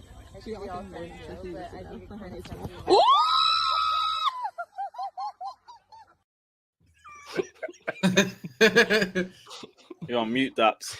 You're on mute, Daps. There's one in the corridor with two guys like that as well. I'm going to find that for you. Oh no! But look, Lewis, you spoke about Tuchel coached your team to win, but Tuchel was throwing up smoke. Thomas Crucial, that's a new one.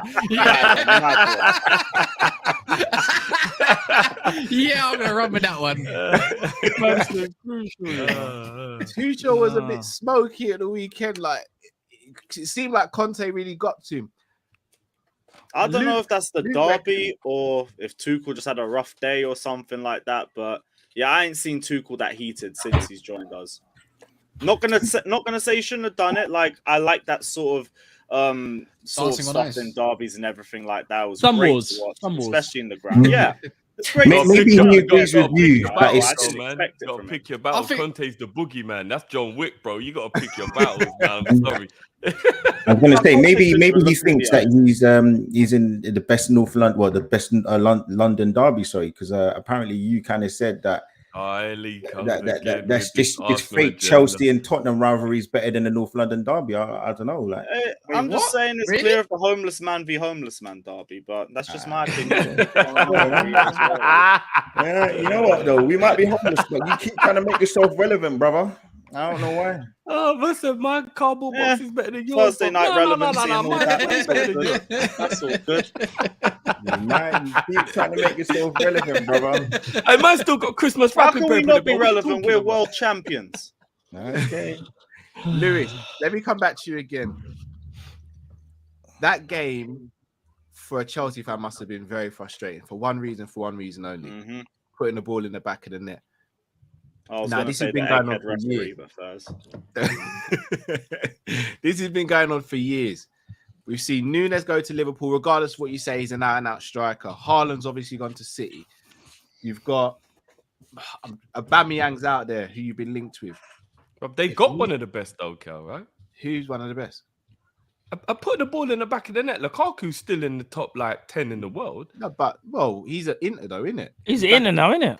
No, but I'm saying they had a top 10 goal scorer. They did. And this has got to be on Tuchel. Now I'm going to do a bit of a lead thing. That's got to be on Tuchel. If you've got a top 10 goal scorer in your team, you got to play to suit him. I'm going to be honest, bro. But Lukaku's mentality was the problem with that. I was going to say, he gave up after 2 months. That's on him. All right, Drift, I'm going to throw it back to you. Imagine I came from another YouTube channel and you and Matt took me in. And every stream, I talk about my love for that channel. Like, you and Matt are eventually going to be like, brother, why don't you just go back to the channel? Yeah, but it depends. If we keep putting you in the background and only bring you in for 2 seconds every now and again, like we got to let you do what you do, right?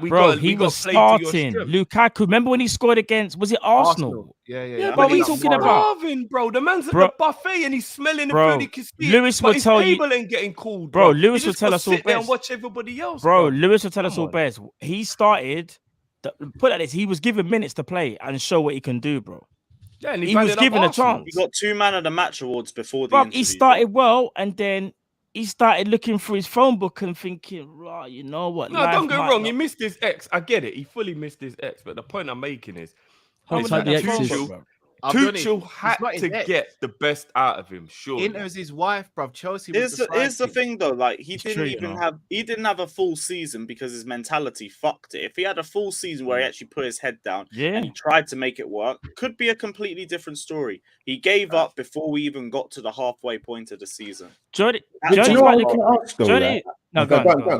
Matt. Cheers, bro. What I was gonna say is this year is that I think with Lukaku, you see, with the whole even the Man United thing as well, he's one of those players that's like, I think when adversity hits him, he kind of like goes into his shell a bit. I don't think he's got that type of that warrior mentality, and I think it kind of showed at Chelsea because, like you said, Lewis, he started off well for him, and then he maybe had a couple of iffy games, and then he kind of just like he just. Do you see how as soon as the interview dropped, his form dropped as well? Like I said before, 2 man of the match awards before the interview dropped. That might be straight after, we played a system that suited him and gave him more chances too, and he continued to shit the bed. That he might was be starting right. to miss more chances. I didn't know he shit the bed. That might be right, but I just want to know, Yeah. right? I just want to know, like, why is it that, and going off what Drift was saying, why is it that coaches can't coach? There were none of these accusations towards the strikers. You had Shai Havertz, you had Timmy Topo, the turnover, the Werner, whatever you want to call him. I don't know. I was going to say, who the fuck is that? That is the longest way to say it. I'm like, hold on a sec. Why is it that all of a sudden now it's on the players? What is it with this manager that he gets? He wants to send for the manager again. I get it. No, but I just want to know the manager's style of play is that he gets you to the final third. The manager's style of play is that he gets you to the final third, and your creativity takes you from there. In the defensive phase, we are excellent. In the midfield phase, we are excellent. Our attackers are bums, and they have no creativity. But when it was the Champions League, you're world champions, and those world champions were the players that you have. Yeah, and we won the Champions League with statistically the best defense in history because they conceded the least goals. It was based on our defense. But you scored a goal, though, no? Or did you win by scratching? Yeah, that doesn't mean our attack's brilliant because they score a goal. But then you became our world top goal champions scorer in the by league doing that the same season thing. was Jorginho, and all he took was pens. But up till just January, you were top of the league and telling everyone you was going to win a Premier League. So now, where is it? Where is the cut-off Yes, point? and that was because of our wing backs. The majority of our play, the majority of our creativity comes from our wing backs. That's why. I'm talking about scoring goals, the actual goals to be scored, finishing. Yeah, that art of finishing. I'm asking, why is it that now Tuchel gets away with it when he had all these players doing the same thing? He had Shai Havertz scoring. He was a big game player. He was scoring. When was Havertz scoring consistently? Listen, I said I just want to keep. I'm asking, why is it the manager doesn't coach? When was Werner scoring consistently? What was is any of them scoring consistently? It's true. That's one thing I will say. One thing that's we've been my always biggest known problem about. with them. Yeah, I don't know, man. I don't know why he gets away with it. They've got no gunman, though, How Lee. does And he get away Lewis with knows what? that. It's the attackers. They're the Lee, ones they've got no that are gunman. missing They've the never had chances. one. They're the ones who can't take on players. I mean, they've never saying had it all summer. Continuously pass the ball around the sides and do fuck all. The thing let's keep it about with the Lukaku thing, though. So, Matt, Lukaku has been to 4 or 5 clubs, like what you consider big clubs or big-ish clubs. Like, forget the West Brom and all that. He's been at Everton, he's been at Inter, he's been at Man United, he's been at Chelsea. Club, bro. No, come on, they are. They're big enough. They're big enough. All right, let me land a point. At Everton, he banged. They played to him, and he played extremely well, and that's what got him his move to Man United. Man United thought they could just play the way they want, not to his strengths, and he didn't do that well. He still scored goals, but he didn't do that well. He goes to Inter. They then play to his strength. He bangs. Then he comes to Chelsea and they think they can just play the way they want, and then he's considered that he's not that good. So shouldn't you more look at the fact that Everton and Inter Milan played to his strengths and not really necessarily blame him, and more look at why did Chelsea and Man United think they can just continue to play the way they want rather than play into the way he plays? Because both do have to take accountability. The manager and the player both have to take accountability. But the two clubs he was successful at played to his strengths. So why didn't Man United and Chelsea play to his strengths? Like, it almost feels like they thought they're too big a club to play to his strength. But I'm going to be honest. One paid 75 mil and the other paid 100 mil. If you're going to drop them type of money on a player, you should change the way you play to suit the player. Thank you very much. You can't play that. You can't pay that much money and tell him he has to adapt to you. Understand, bro. You spent a lot of money. You got to adapt to him. I'm sorry. Drift. I get that. If Tuchel specifically said, I want the player, this was a board signing. This was not a Tuchel signing. The only thing Tuchel's responsible is that he didn't outright say no, but he said, I'd be happy to take Lukaku. I'd be happy to start the season without Lukaku. They just gave him Lukaku. It was a board signing. The board have done this numerous times. The likes of Andrei Shevchenko, for example, the likes of Torres. Mourinho's had multiple players that he never wanted at Chelsea. Conte, when he was here, the whole reason why he fell out with the board was because they didn't get him the targets that he asked for. Always happens. So I can't blame Tuchel for that, because Tuchel didn't go to the board and say, get me Lukaku. I can't win the league without Lukaku. He never said that. They just gave it to him. Fair dues. Still doesn't negate why you then said that you're going to win the league with Lukaku. That doesn't make no sense. But because we were a bit gassed because our team won the Champions League. It's as simple as that. We overhyped our depth. I don't remember that. Let's move on. Right. At least Lewis can admit it. Yeah, we did it. It is what it is. Like, our depth is shit. But we moved. No, you got Loftus-Cheek. He's an up-and-coming youngster. Loftus-Cheek is all right. Loftus-Cheek has actually been all right. Actually, he's now all of a sudden a good right back, to be fair. Yeah, all of a sudden out of nowhere. Hey, look, you got to find a spot for him, man. People thought that Conte could take a player and play him as a wing back and turn him into a sensational wing back, and Tuchel said, no, that's what I do. That's what I do. With Loftus-Cheek, typical Tuchel, just one-ups everybody. No, but Conte did it, bro. Moses was amazing the year. I was going to say, Moses is the one that I'm always like, how? Just how, bro? Conte made Alonso look like a baller as well. As soon as we had Champions League football, Moses became average again, respectfully. But it was a 1 game a week thing. Speaking of games per week, we have a few fixtures this weekend we need to look forward to as well. As we said at the top of the show, we're not going to delve into the Man United Liverpool game because for God's sake, that needs his that needs his own show. But I am going to start with you, Lee. Bournemouth versus Arsenal. If you win this game, you stay top of the league. We just, hear from you, all your fans and all that nonsense and all that. On a serious note, you started the league season very well. Surely Bournemouth is 3 points, right? Yeah. Like, look, at the end of the day, because I thought, it's going to come a little bit humble. This is just 2 wins, you know. What my thing is, you know what it is? Like, every single thing so far that has been Jesus out for half the season. No, he's not. Right there, Twitter, right now. No, it's not. My phone will be popping off if that was true. I missed it in the know. I missed you in the know. Looking a bit nervous. Definitely, I know my phone will be popping off. No, for me, look, his face like he got holding by a ghost. Yeah, he got worried for half a second. When I start stroking the beard and that, them ones there. Nice, but we can keep it up front as well, man. We're good, man. We don't worry about that. For me, I'm feeling good. Like, I'm feeling nice. I'm feeling confident. It's nice to go into games now knowing that we're going to win. I haven't had that feeling for probably about 3-4 years now, I'll be honest with you. And now... That just means draw incoming. Listen, man. No, we're nice, man. It's good. Like, it's good to see you, man. Hey, listen, you know what? Like, Bournemouth waiting. Like, hold on. I think Lee was feeling himself then. The way he's a changed man. Fair play to Lee. He's a changed man because last season he went through a lot. That heartbreak with the Spurs team. He's a changed man, bro. Right now.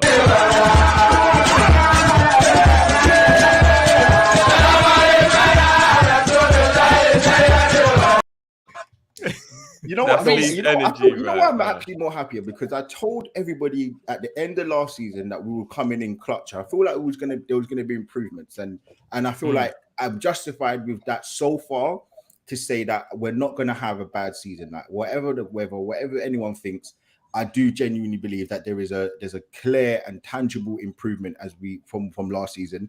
I'm going into games against some of the top 6 now, and I'm like, do you know what? We need to get results instead of maybe wishing and hoping. Like, I'm in a different mindset now. And for me, look, Jesus, everyone had their worries about him, whether he's going to get enough goals. Listen, the man is absolute class. Like, we put Leicester to the sword. We done over Crystal Palace as well. And again, my thing I'm going to put it out is people have said, can we win ugly? We've done it. People have said, what's going to happen to us when we concede a goal? We've responded. We absolutely slapped up Leicester on a different level, similar to how you guys played them last season. But I think you lost. Yeah, we didn't. So yeah, for me, I mean, Lee, the scoreline makes it look like you slapped them. If they took their chances, let him have his fun. Let him have his fun. I promise you. Let me tell you, Drift. He ain't been here before. We had 24 shots. I think they had 3 shots. We could have got Jesus could have got 4 or 5 goals in that game. I promise you, we could have smoked them. Like, it was different. With that game, it was different.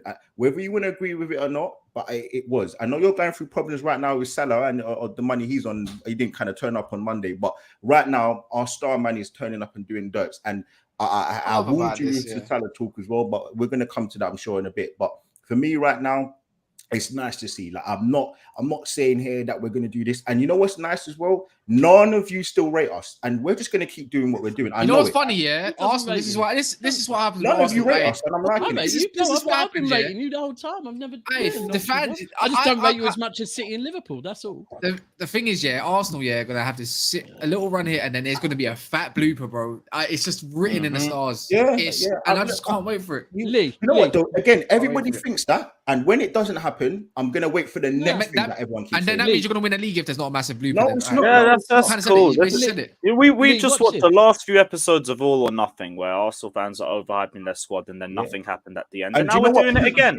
You know what? Do you know what's nice about that as well? Because I always keep saying it, no 2 seasons are ever the same. Because look at Liverpool right now; they're going through their madness right now. And last season they were 2 games away from winning the quadruple. So no 2 seasons are the same, because we know Liverpool ain't on shit this season. We know that Man City are in a different predicament. Leicester had 2 seasons.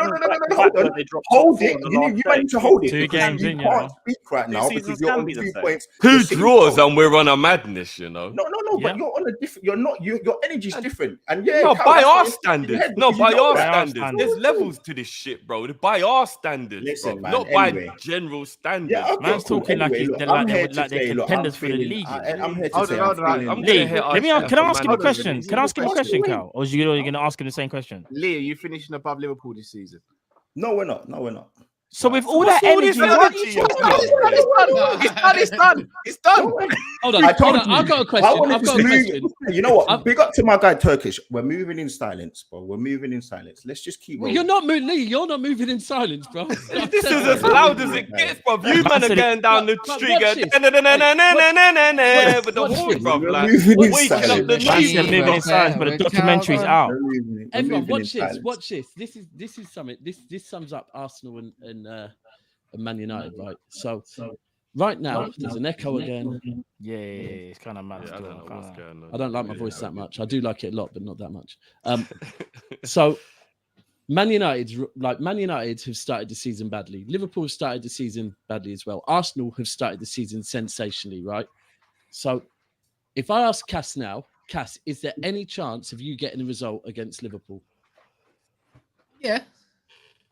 All right, I wasn't expecting that. Most Man United fans, I knew he was going to do that. Maybe he's heard me do this. You've heard me do this before. That was like the least confident, but that's it, because most Man United fans will say, no, right, no chance in hell. And then you can look at their run of games, and like they've got Leicester away, they've got Southampton away, Leicester away, and they'll go through and they'll be about all of those games. And then they get to Arsenal at home. And if you ask them the same question, it's a straight, 100%. It doesn't matter what form Arsenal are in. Man United fans, when it gets to Arsenal, like, we'll fucking smash them. Like, it's mad. The mentality that Liverpool and City have over Man United now, but they still will not allow to believe that Arsenal. But Lee, I don't see, like, maybe Lewis has a bit, but I don't think any of us have really come for Arsenal, bro. Like, none of us have said I think we can. I do. Listen, my point is that I always keep saying, look, nobody here thinks that Arsenal are going to do nothing this season, and I'm glad because it's going to keep going.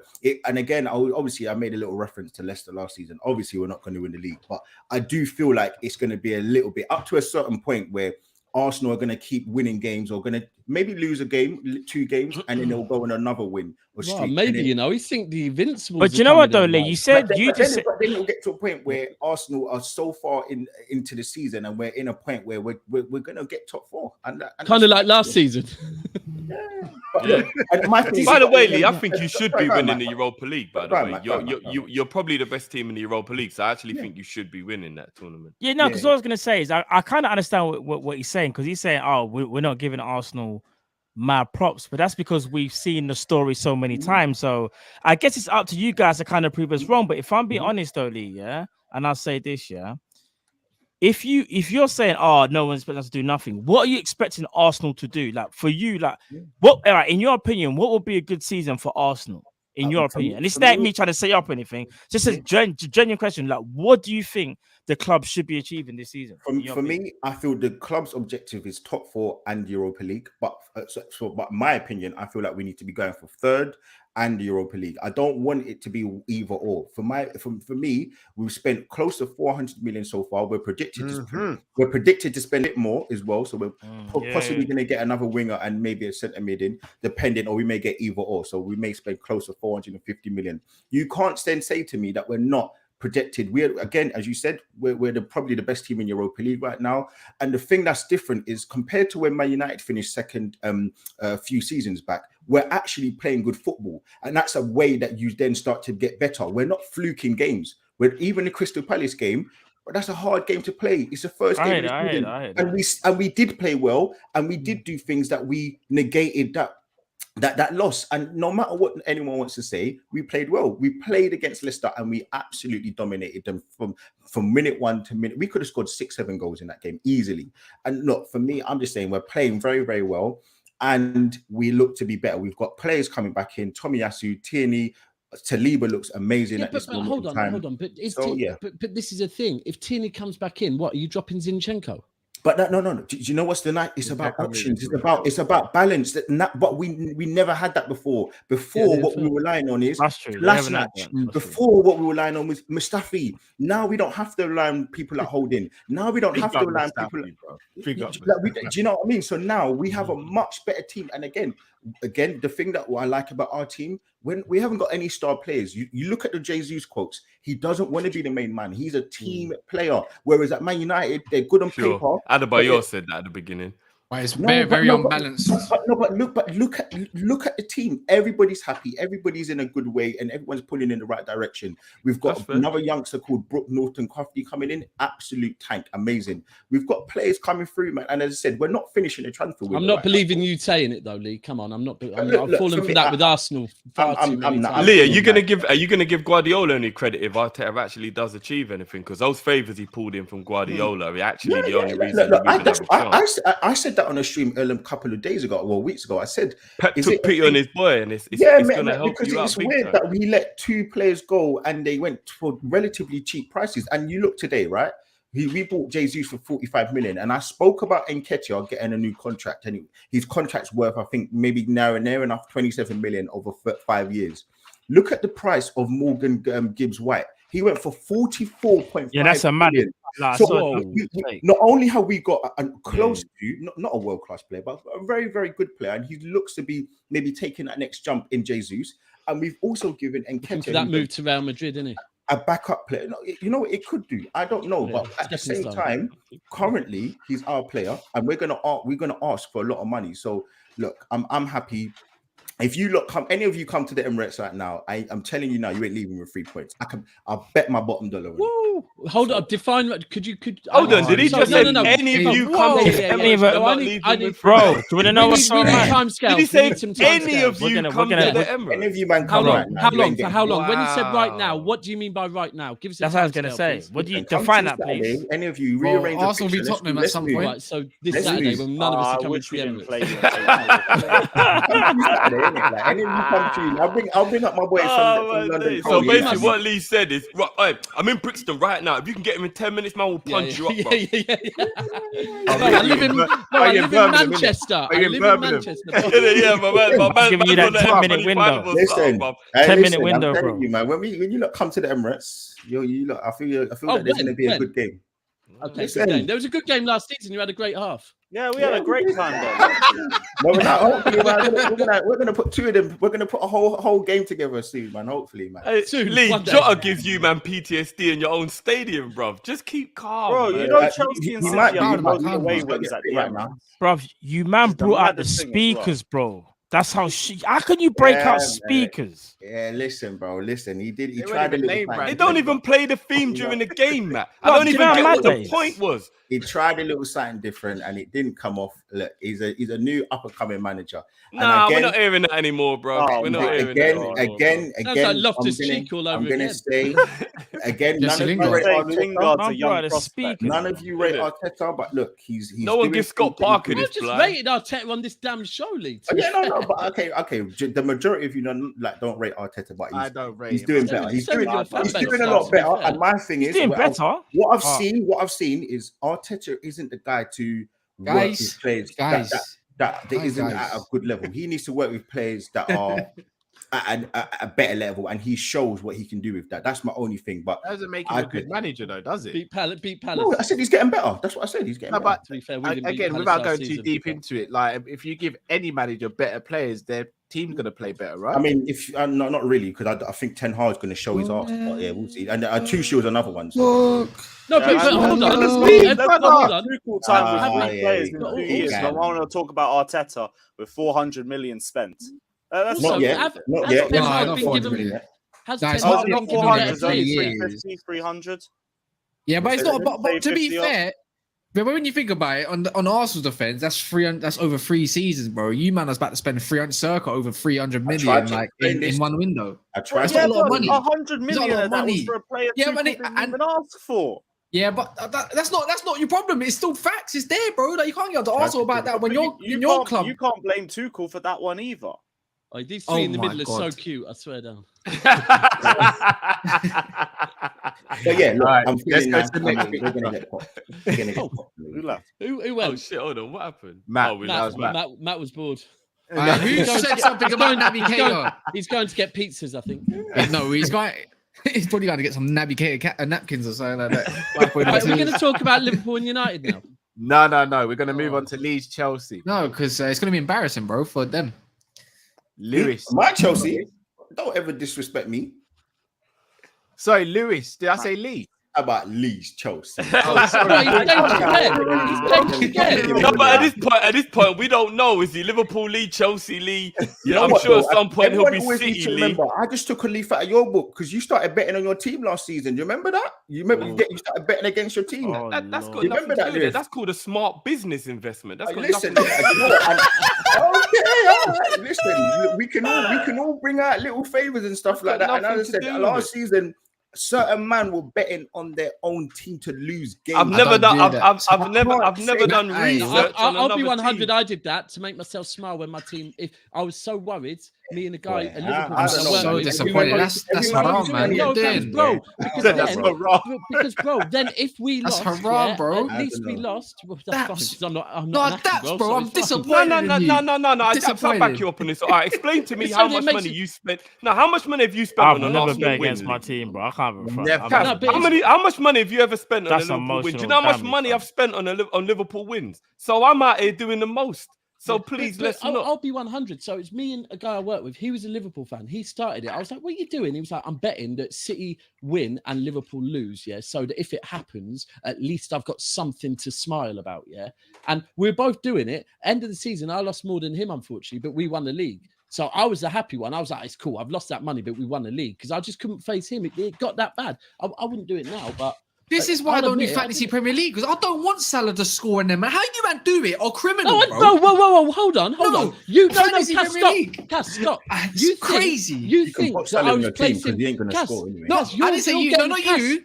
No, I'm not talking about betting. I'm talking about fantasy Premier League, bro. I don't know how people do that, like want Salah to score and all that kind of stuff. How can people bet as well, like, and hope that Liverpool team win and score, bro? Like a business investment. You only get 1 out of 6 odds. You only get 1 out of 6 odds or something like that. No, FPL. All you man to do FPL are criminals. You're all criminals. A lot of money. Sorry, just to make this criminals. Just to make this clear for me and Chief, we weren't placing bets hoping that our teams lost. Yeah, we were placing bets so that we were happy. Like, if our team did lose, at least we're like, well, at least we've made some money. It's compensation. Like, you've all got insurance, right? You've all got insurance on your house, your car. This is what you don't want your emotional damage. You don't want your house to get robbed. You don't want your car to get robbed, but you've got insurance. And if anybody can't understand what Daps just said, it don't make no sense to me at all. It's the most obvious logic ever. Let's move on. Lewis, Leeds United at the weekend. How you feeling? Yeah, as long as we play like we did against Spurs, we'll win. The biggest thing for me coming out of that game is I hadn't seen that much energy and intensity and quick passing from Chelsea in months. And we have a habit of overperforming against Tottenham at home. So I don't want to completely get sold off that performance and think, yeah, we're back, we're going to win the league and all of this nonsense. No, I just want to see that performance against Spurs, against Leeds, and then bring it to Leicester, and then bring it to Southampton, and the next few games, and then that would be enough for me to have some confidence in the squad. So I still think Chelsea could get a win in this game, but I just need to see the same performance because we weren't great against Everton. We weren't great in pre-season. We ended last season poorly. So I need to see consistency before I have confidence back in the squad. So should still win, but it's about how we play that matters more. No Tuchel. I'm going to say now, Chelsea ain't picking up 3 points in that game. I can guarantee it. I can absolutely. Hold on, did he get 2 yellows? No, why is that? Did he get a straight red or 2 yellows, Lewis? I think it was a straight red. No, it's 2 yellows. Was it 2 yellows? Yeah. Are you there sure? might be a one-game thing. I'm almost certain, yeah. The managers get a 3-game suspension for violent conduct the same way of playing. Oh, yeah. Because if it was a straight red card, then Conte and Tuchel's violent conduct, true. right? That's a good question. I don't know. Valid question. I'm not sure how long he's out for. I just assumed he was out for the Leeds game, but I didn't really think further ahead. I'm just going to be interested to hear your excuses, Lewis. I'll be waiting. I'm gonna propose you're going to bring 4 excuses next week. Wait, I think they're going to smash Leeds. No, they're going to smash Leeds. Let's be real, man. You might not lose, but you're not. I think we're going to lose to Leeds. I thought we were going to lose to Leeds last season, and we beat them 3-0, and we were worse. I didn't predict that. Leeds have started the season all right, though. Yeah, they have. Yeah, they did. They have. You know what? I think that's you a big advocate for them, to be fair, when we did our predictions. Yeah, and I wasn't. I think when they got Jesse Marsh in, I thought it was the wrong person to bring in for a relegation battle because he's like, it's all about the results, it's all about the performances, not the results. But if he's got a summer to like actually do tactics with the team and whatever, and he's gone and brought in 1 or 2 quite good like experienced players, I think they could be all right. Don't get me wrong, I'm not predicting they're going to finish top 10, but I don't think they'll get relegated for me. I don't think they'll get relegated. Right, Leeds will still hold that at the bridge. I mean, at their ground, Mount will bag 2 or some shit, so I'm fine. World champions, eh? Ooh.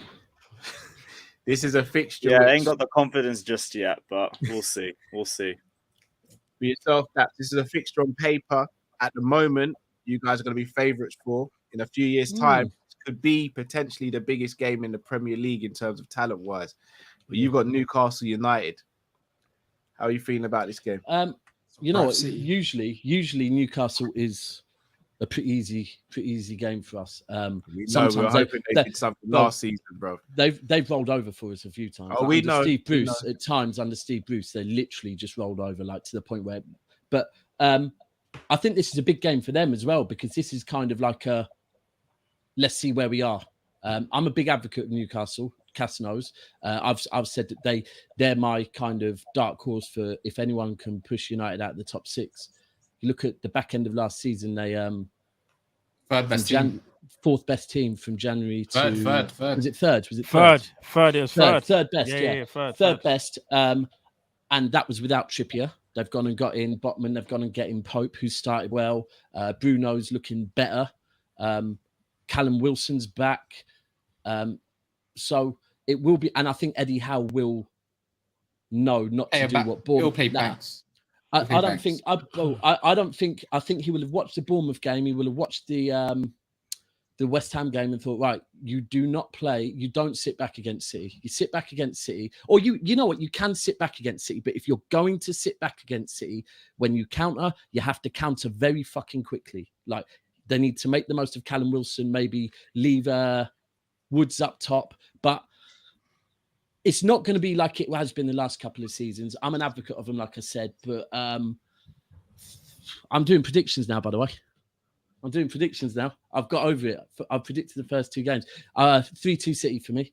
3-2 City. I like it. And then we're off to Barcelona. Where is it, by the way? Is that it's at Newcastle. No, it's at Newcastle. And I think their fans will be up for it as well. Watch 4-0. City will win 4-0.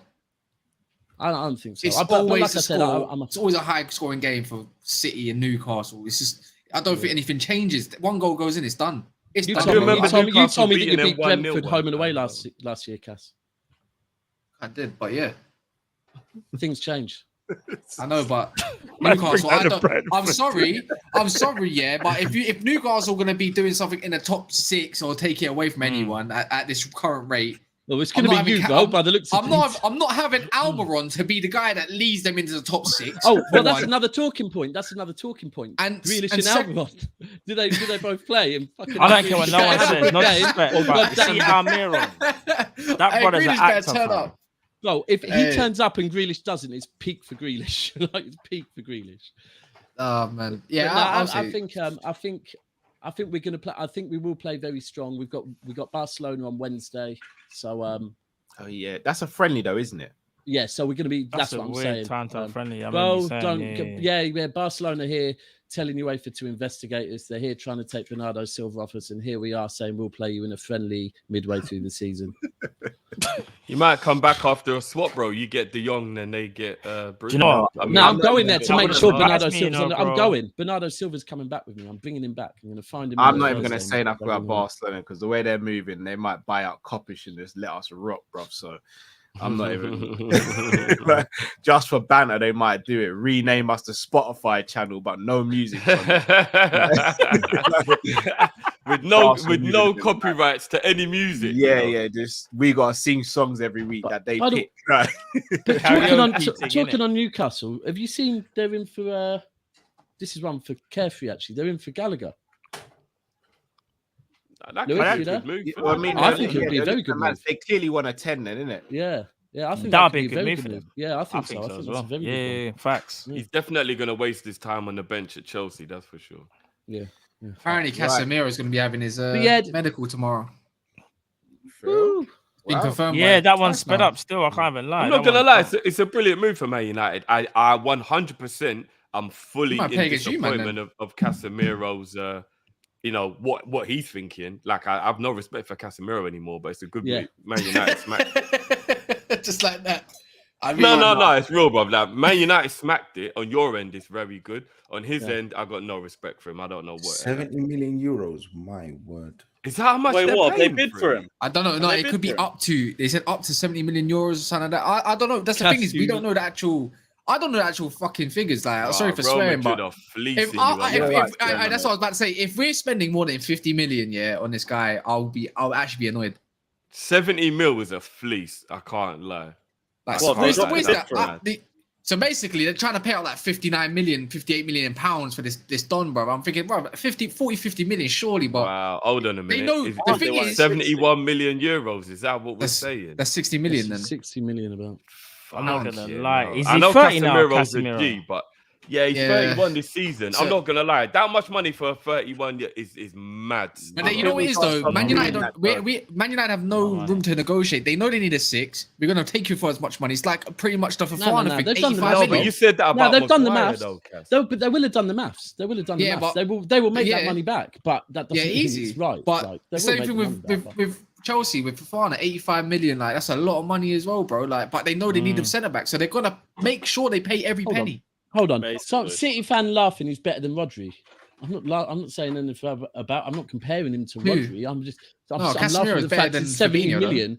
No, but I'm not saying he is or not better than Rodri. What I'm saying Here we is go. Man 70 million for a 30 whatever year old. Mate, it's They've just got it's just someone that exciting. can It's just finally get exciting. If there's some Anthony, they'll say he's better than Salah. You know, like that. Yeah, they got Oh, someone they can get involved with. 100%. But what's it called? Nah, it's just exciting. It's exciting to get. It's exciting to have an actual six, like a destroyer. Like it's actually. You've almost It's got about Real Madrid time. spine. Thinking about it, we got pensioners of Real Madrid. You got Casemiro, you got Varane, Casemiro, and Ronaldo. They're gonna buy who's that striker that's still there? Is it Mariano? Is it Mariano? Is it him? Manchester United, Real Madrid never ever want to sell a player that they don't want to get rid of. So if they what they do, difference. That's kind of true. Real Madrid only sell players that have done a lot for the club and allow them to leave. That's it. That's the only way. Like he's done everything there, and then they're gonna respect his wishes to go. They do it for a lot of players, bro. Cass, a lot you of them can find a positive spin on anything. No, but they do. But go check their transfers. They can't say no because they've done it for them. They've earned them their money. But if it was a bigger player, like who's won their bet, like Vinicius, of course it's gonna be a hot no. But he needs to. He's their prizing project. If someone's a bit older and they've done everything, of course they're gonna let man go. I do hear you with the DM thing because I mean the way that Fabinho started right now, I don't even know if it's a pre-season right now. I don't know the way he's playing. Questions need to be asked.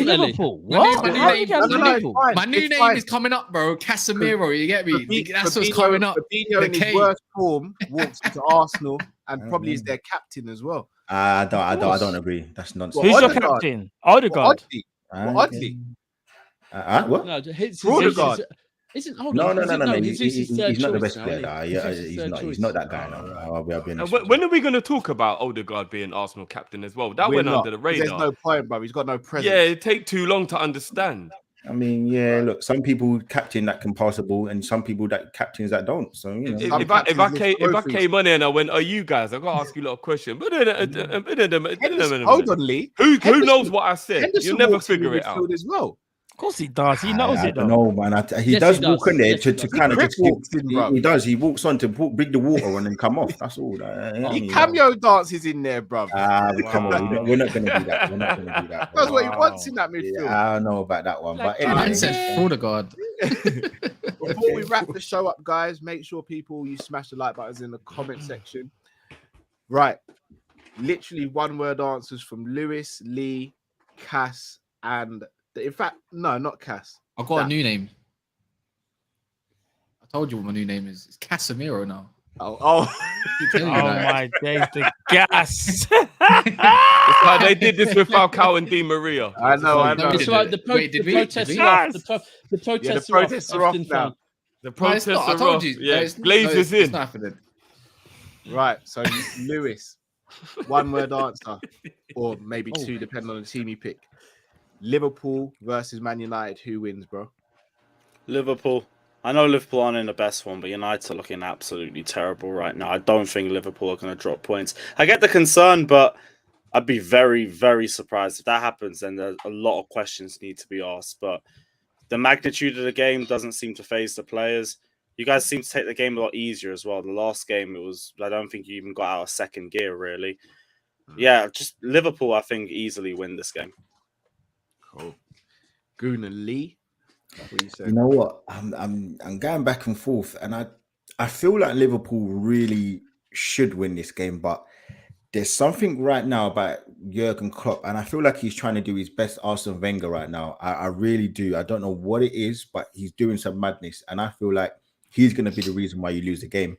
So I'm going to go actually with a draw, not a loss, but I'm going to go. Lee, my stocks just went up in that part. I feel Klopp is doing some madness right now.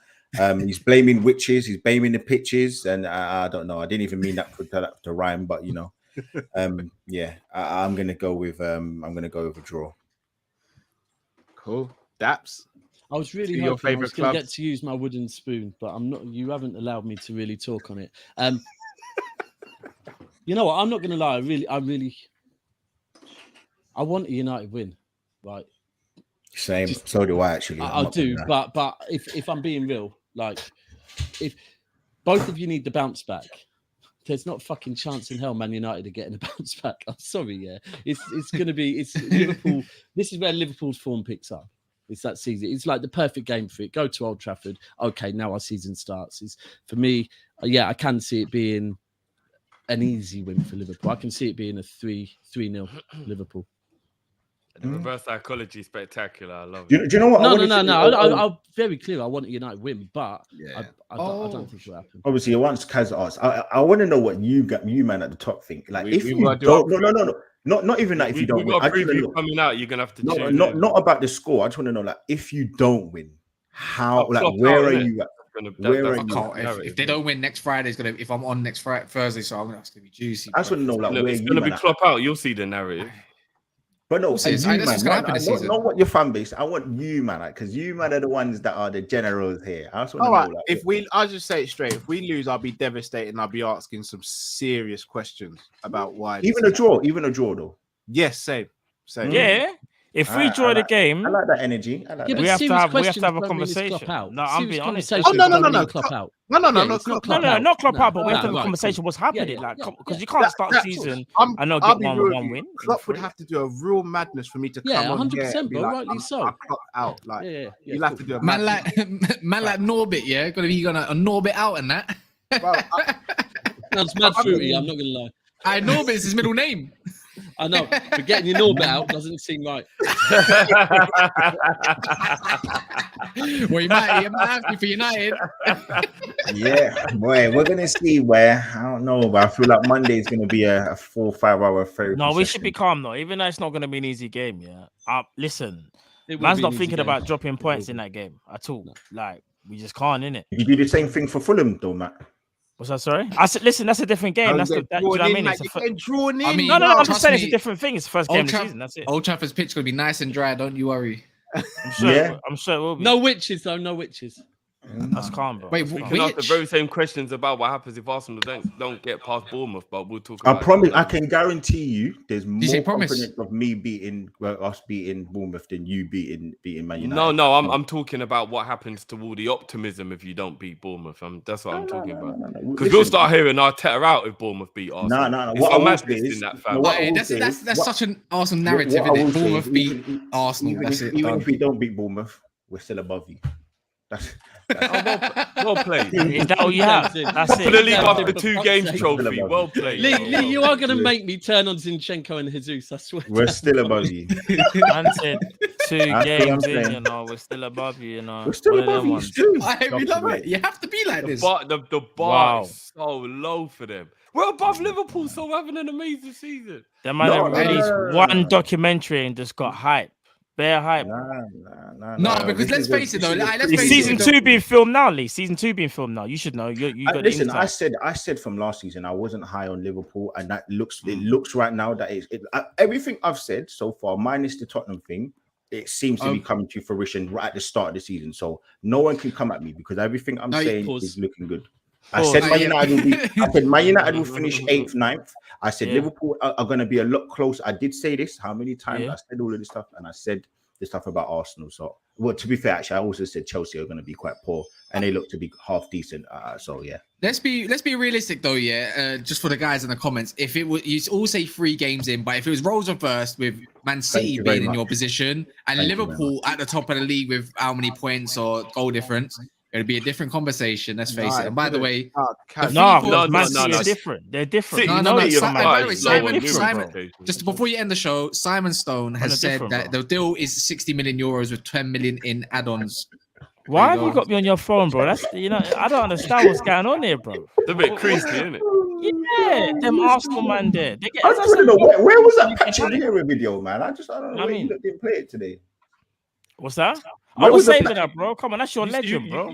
There was no. We only dropped videos when necessary. Listen, I just wanted to know where it was because I'm listening, and today I'm going to stay on camera. I wanted to see the video.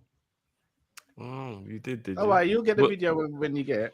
So what difference does it make today or yesterday? Still your legend, right? Are we not going to see the video today? Not today, Lee. Okay. Don't worry, I've got some videos for you though. Whoa. Just keep that to the WhatsApp, Guys, Lee got a joke today. Still, I'll give you that. You got a joke today. You got a joke energy, today. bro. I told you. Me Yeah, and no, this talent, keep it. energy, bro. All I'm saying, bro, keep this same energy for the whole season. Yeah, that's all I'm saying, bro. I reckon you, Lee. Do you want to? You've been saying third. I will. It's documented. You've been saying third all summer. Are you slowly thinking second now? No. Yes. Yes, he is.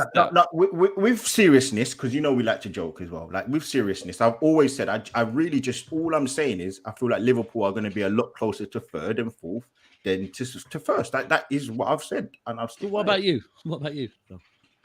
What do you mean, sir? Are you still third? I'm still saying third. Of course, I'm still saying third. Yeah. It is. Fair, you've been saying it the whole time. I hope you play some money on that, Lee, because if that comes true and you haven't placed a bet, it's going to be long. No, he won't bet on it. At this rate, I'm putting money on Arsenal to finish third. This energy's got me feeling this is a money in the bank team. No. Remember when Carefree had us thinking? Yeah, you got to remember Carefree had us thinking that last summer. Bro. Don't get caught up in it. Well, why am I getting involved in this? Why not, bro? Why not? Casemiro. I love the respect on that, man. Sanders Are you Berg, beating Liverpool on Monday? You're drawing. Mm-hmm. Some way, shape, or form. I think we're gonna draw. But you're Sanderson Berg since you're like, linked with them. Man from Sheffield United. Still watching Man United's midfield. This must be what? Shameless as shit. I'm sorry. You know what? He actually does, and you know what? If he's linked with Liverpool, I'm telling you now, he's actually a very good DM, and you'll all be surprised if he does rock up as your backup DM or something. I'm telling you now, it'll be. That's how I know you, man. I might be going for a 4-2-3-1 for the season. I'll be honest. If we're getting a backup DM, I'm very concerned because it means Hendo's going to be playing in the 8. Yeah. Unless what Cass is saying is true, and we're going to go 4-2-3-1, and guys, we're not changing formation. Not this late in the day, bro. Season started, and we're going to change formation, and then man ain't been doing. One thing you man can't underrate is you man's recruitment. No, I don't. You can't underrate it. Like people say, who? Trust me, that's what you all thought when you got Robinson. Who's Robinson, bro? Like Robinson, sorry. Like who's that guy? Robinson? Matt and Drift. I know what you mean. No, not Robinson. But you lot, do you not think? But do you think right? So do you not think that maybe Carvalho might be that guy, but he's just going to need a bit of time to get into the swing of it? Klopp's actual words were, he's a player who can play in many positions. He can play in the 8, he can play in the 10, he can play on the wing. We've only seen him on the wing. Yeah, Klopp doesn't know what he's doing with him. He's actually going for his medal. No, but that's what I'm saying. I actually genuinely think. I said it in the group. I think he could be like Klopp. Don't generally buy people just to put them on the bench. Yeah. Even Ox, to be fair, I still have everyone laughs at Ox. I've still got nightmares about that goal that Ox scored against us, to be fair. Like he looked all right for a period, didn't he? Till he just started getting injured. But I think Carvalho could be that guy. I think by November, December, he could start playing a lot more for you. I think he could be one of the guys for you this season. I don't think Klopp's bought him just to put him on the bench. I think it's a season too early. I've said this. I think Carvalho will turn out to be our best signing. Funny enough, you lot should just have Harvey Elliott and Carvalho mixing in a 10, swap and change. Like they're 10s if we're being honest, and they're very good as well. Like they're very press resistant players. I think you should be doing that. I bet if I asked all three of you, you'd rather he played. Would you rather Carvalho played in the 8 than Henderson? Oh, Carvalho could do that. That could be your Coutinho, you know. Honestly, he's not Coutinho. Bro, he came to you very young and done the same thing. I think maybe. Dude, it could be your Coutinho. But it was Zinchenko left back. He can't. I hear you. Coutinho.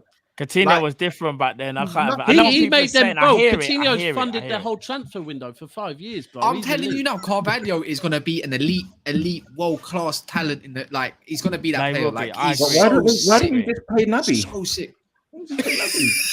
Because I'm calling out the back of his name. You really want me to start? Do you know what?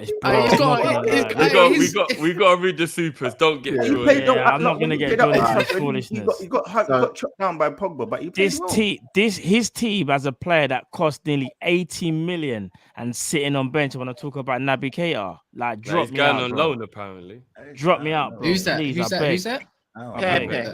Well, Pepe. didn't they just give Pepe El Nani a and not new the contract? jeans. Didn't they me just out, give bro. El Nani Quick. a new contract? I don't know. Like, Yeah, they listen, did. you know the joker it is. You paid 80 And then he pulling strings for and your that in there striker, and he's before. acting like a Man, ball big. on Monday. So what we doing there then? What happened to Kieran Tierney as well? Man came out the shower and got injured, fam. What's all that about? Hold on. Nothing. Nothing.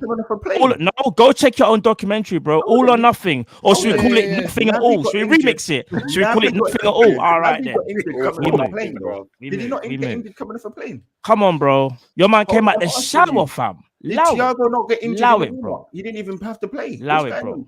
Allow it, bruv. We're talking Champions League, bro. We're talking about competitions that you man aren't even in, bro.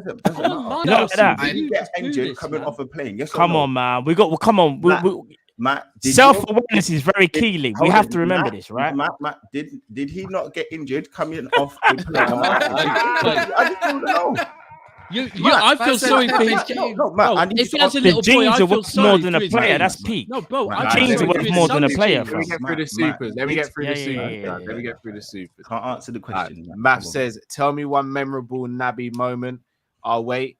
Palace, his game against West Ham, the goal against Manchester United. Like he's had. You can't do this, guys. I'm not even a Naby guy, but he's had moments. Listen. Maths, who's the bigger Liverpool legend, Naby or Lucas? The fact that you two think about it says it all.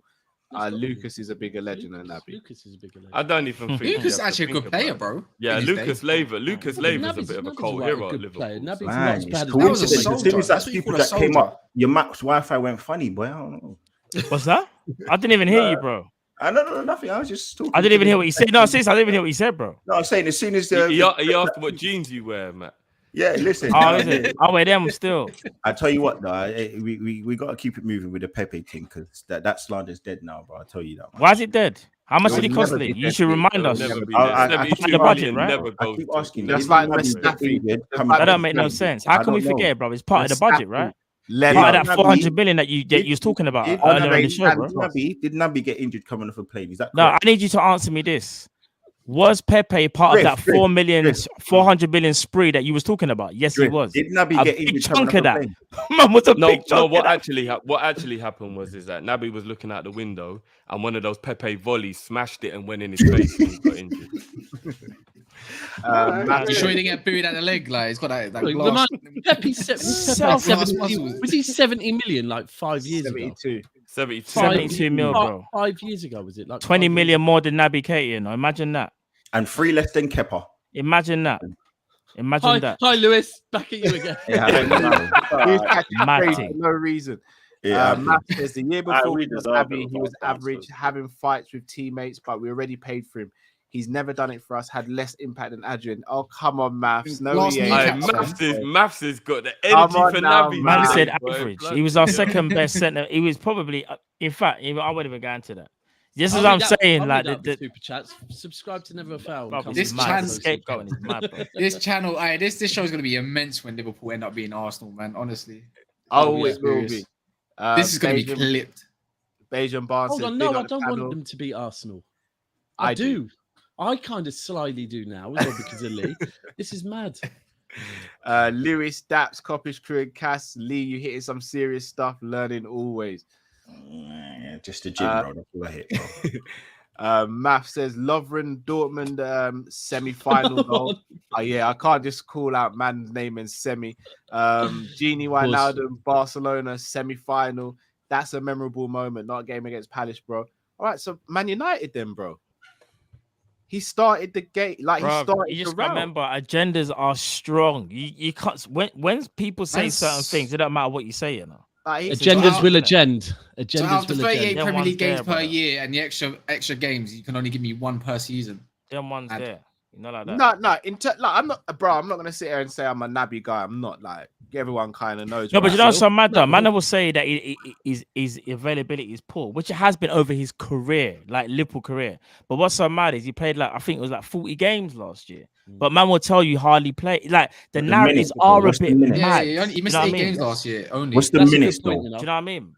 I can't tell you off the top of my head, bro, but he actually played quite a few games last season. But Lee, what people they'll go back to what he used to do. It's kind of mad still. Lee, Man he can't win, innit? played a lot of games because they were in a lot more tournaments to a lot further than Arsenal were. That's why. Yeah, no, it's true. Yeah, but I want to know the minutes because was he a bottom feeder, like coming on like the Pause. last 3-4 minutes, or what? I don't know. Bro. He's not El Neni, bro. he Matt says, isn't. I don't understand how this guy can speak about midfielders, bro.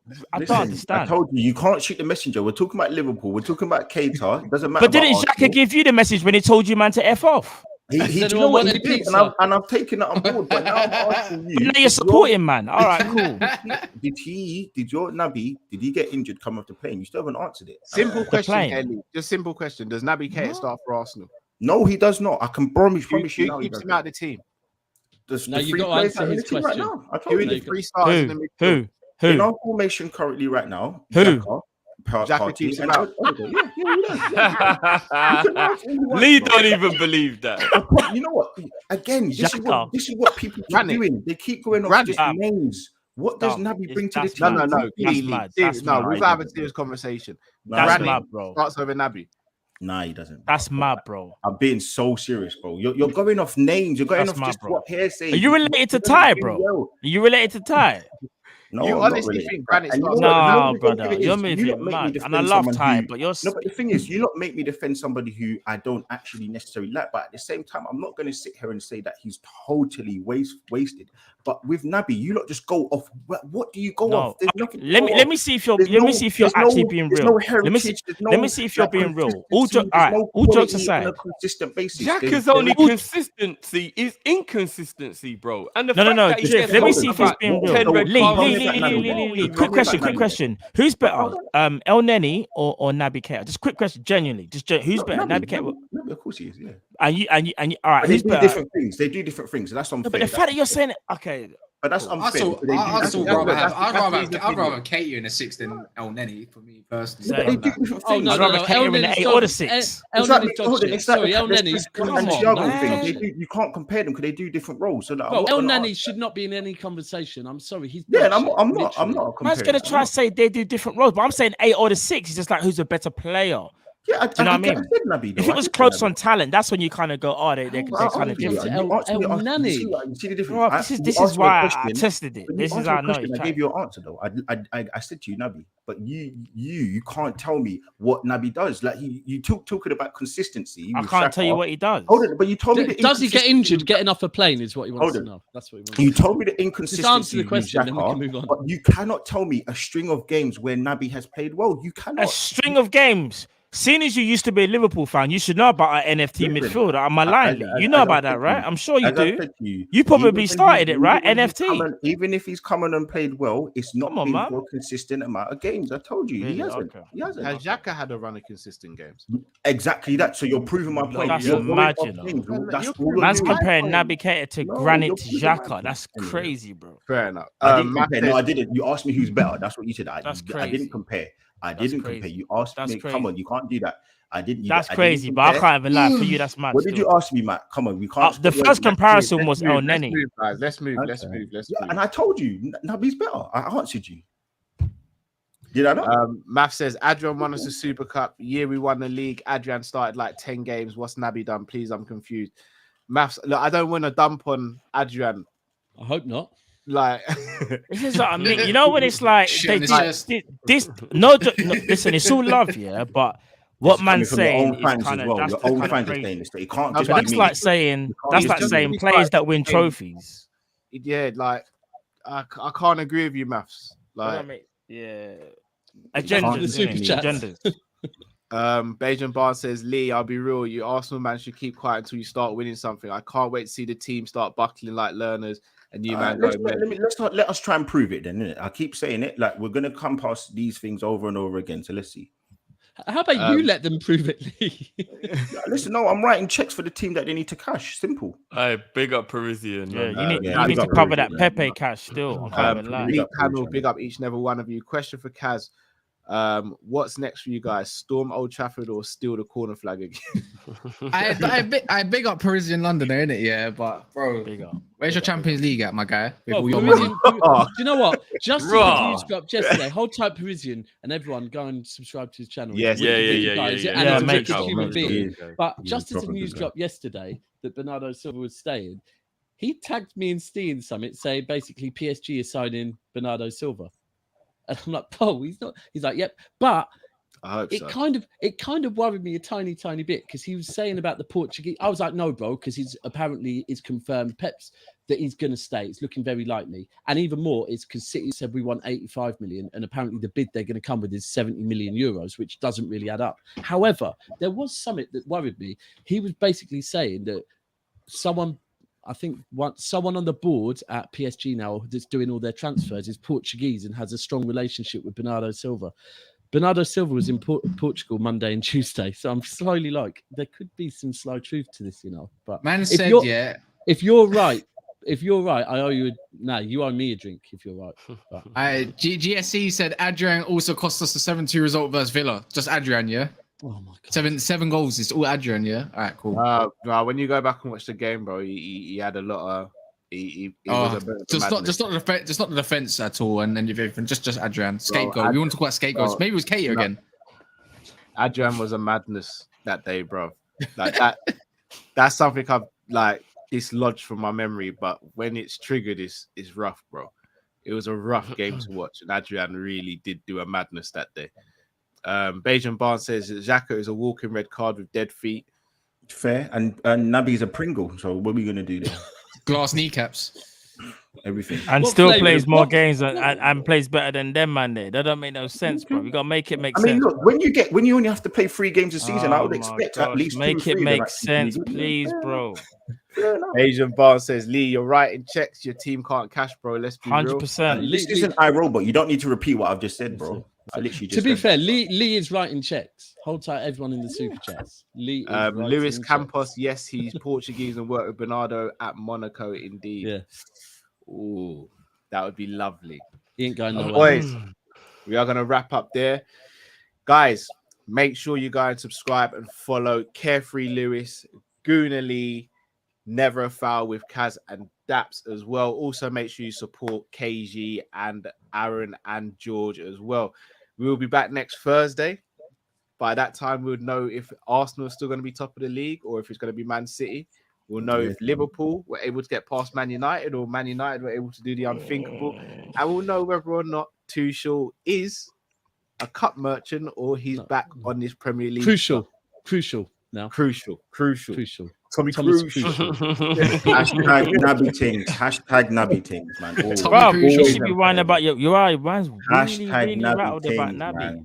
man. You sure you're still not supporting Liverpool? Because you seem very interested in Naby Keita right now, bro. I can't even lie. Listen, man, you know I can't believe he's comparing El Nani. Do you know what it is? Lee's got his Liverpool jersey underneath his Arsenal jersey. You're one of them, man, innit? Listen, The Scooby-Doo mask thing, innit? You're one of them, brother. I've been a teacher for 7 years. I always like a hard hit. Where's the Liverpool jersey, Lee? Where is it? Yeah? We're gonna see it. What should be with my Liverpool jersey? He sleeps with it. I think he does. Man's so concerned about Naby Keita, you know. Listen, man, focus on your own team, then worry about your next team, bro. That's Arsenal's first mistake, as always. But you know, I got to ask the hard hitting questions, man. Always. They're not hard hitting, bro. But they don't make sense. The one player we need is what Naby was brought to be. He says it all. I know Drifty agrees. If we kept Gini Wijnaldum instead of Naby, we would be better. I agree. No, yeah, but Gini was one of the best Maybe durability. In the past 20 years. You didn't But like mileage. I'm gonna say it for real. Like, man, PSG. we're calling out Naby. You gotta call out Ox if that's the case, because Naby brings more than Ox does nowadays. So, but Ox has played a vital role in winning trophies. Naby hasn't. If he wasn't there, A vital role. That's how I know you don't watch. I mean, he scored. To be fair, that was Champions League. He scored against us. You don't watch, bro. Getting super chats. We were nowhere close. Peterson says, was he actually a Liverpool Man, don't fan? watch, bro. Yeah, he was, and he was proud as well. Keep going on of this thing forever. He was proud as well. We've actually got footage of Lee actually in a Liverpool shirt.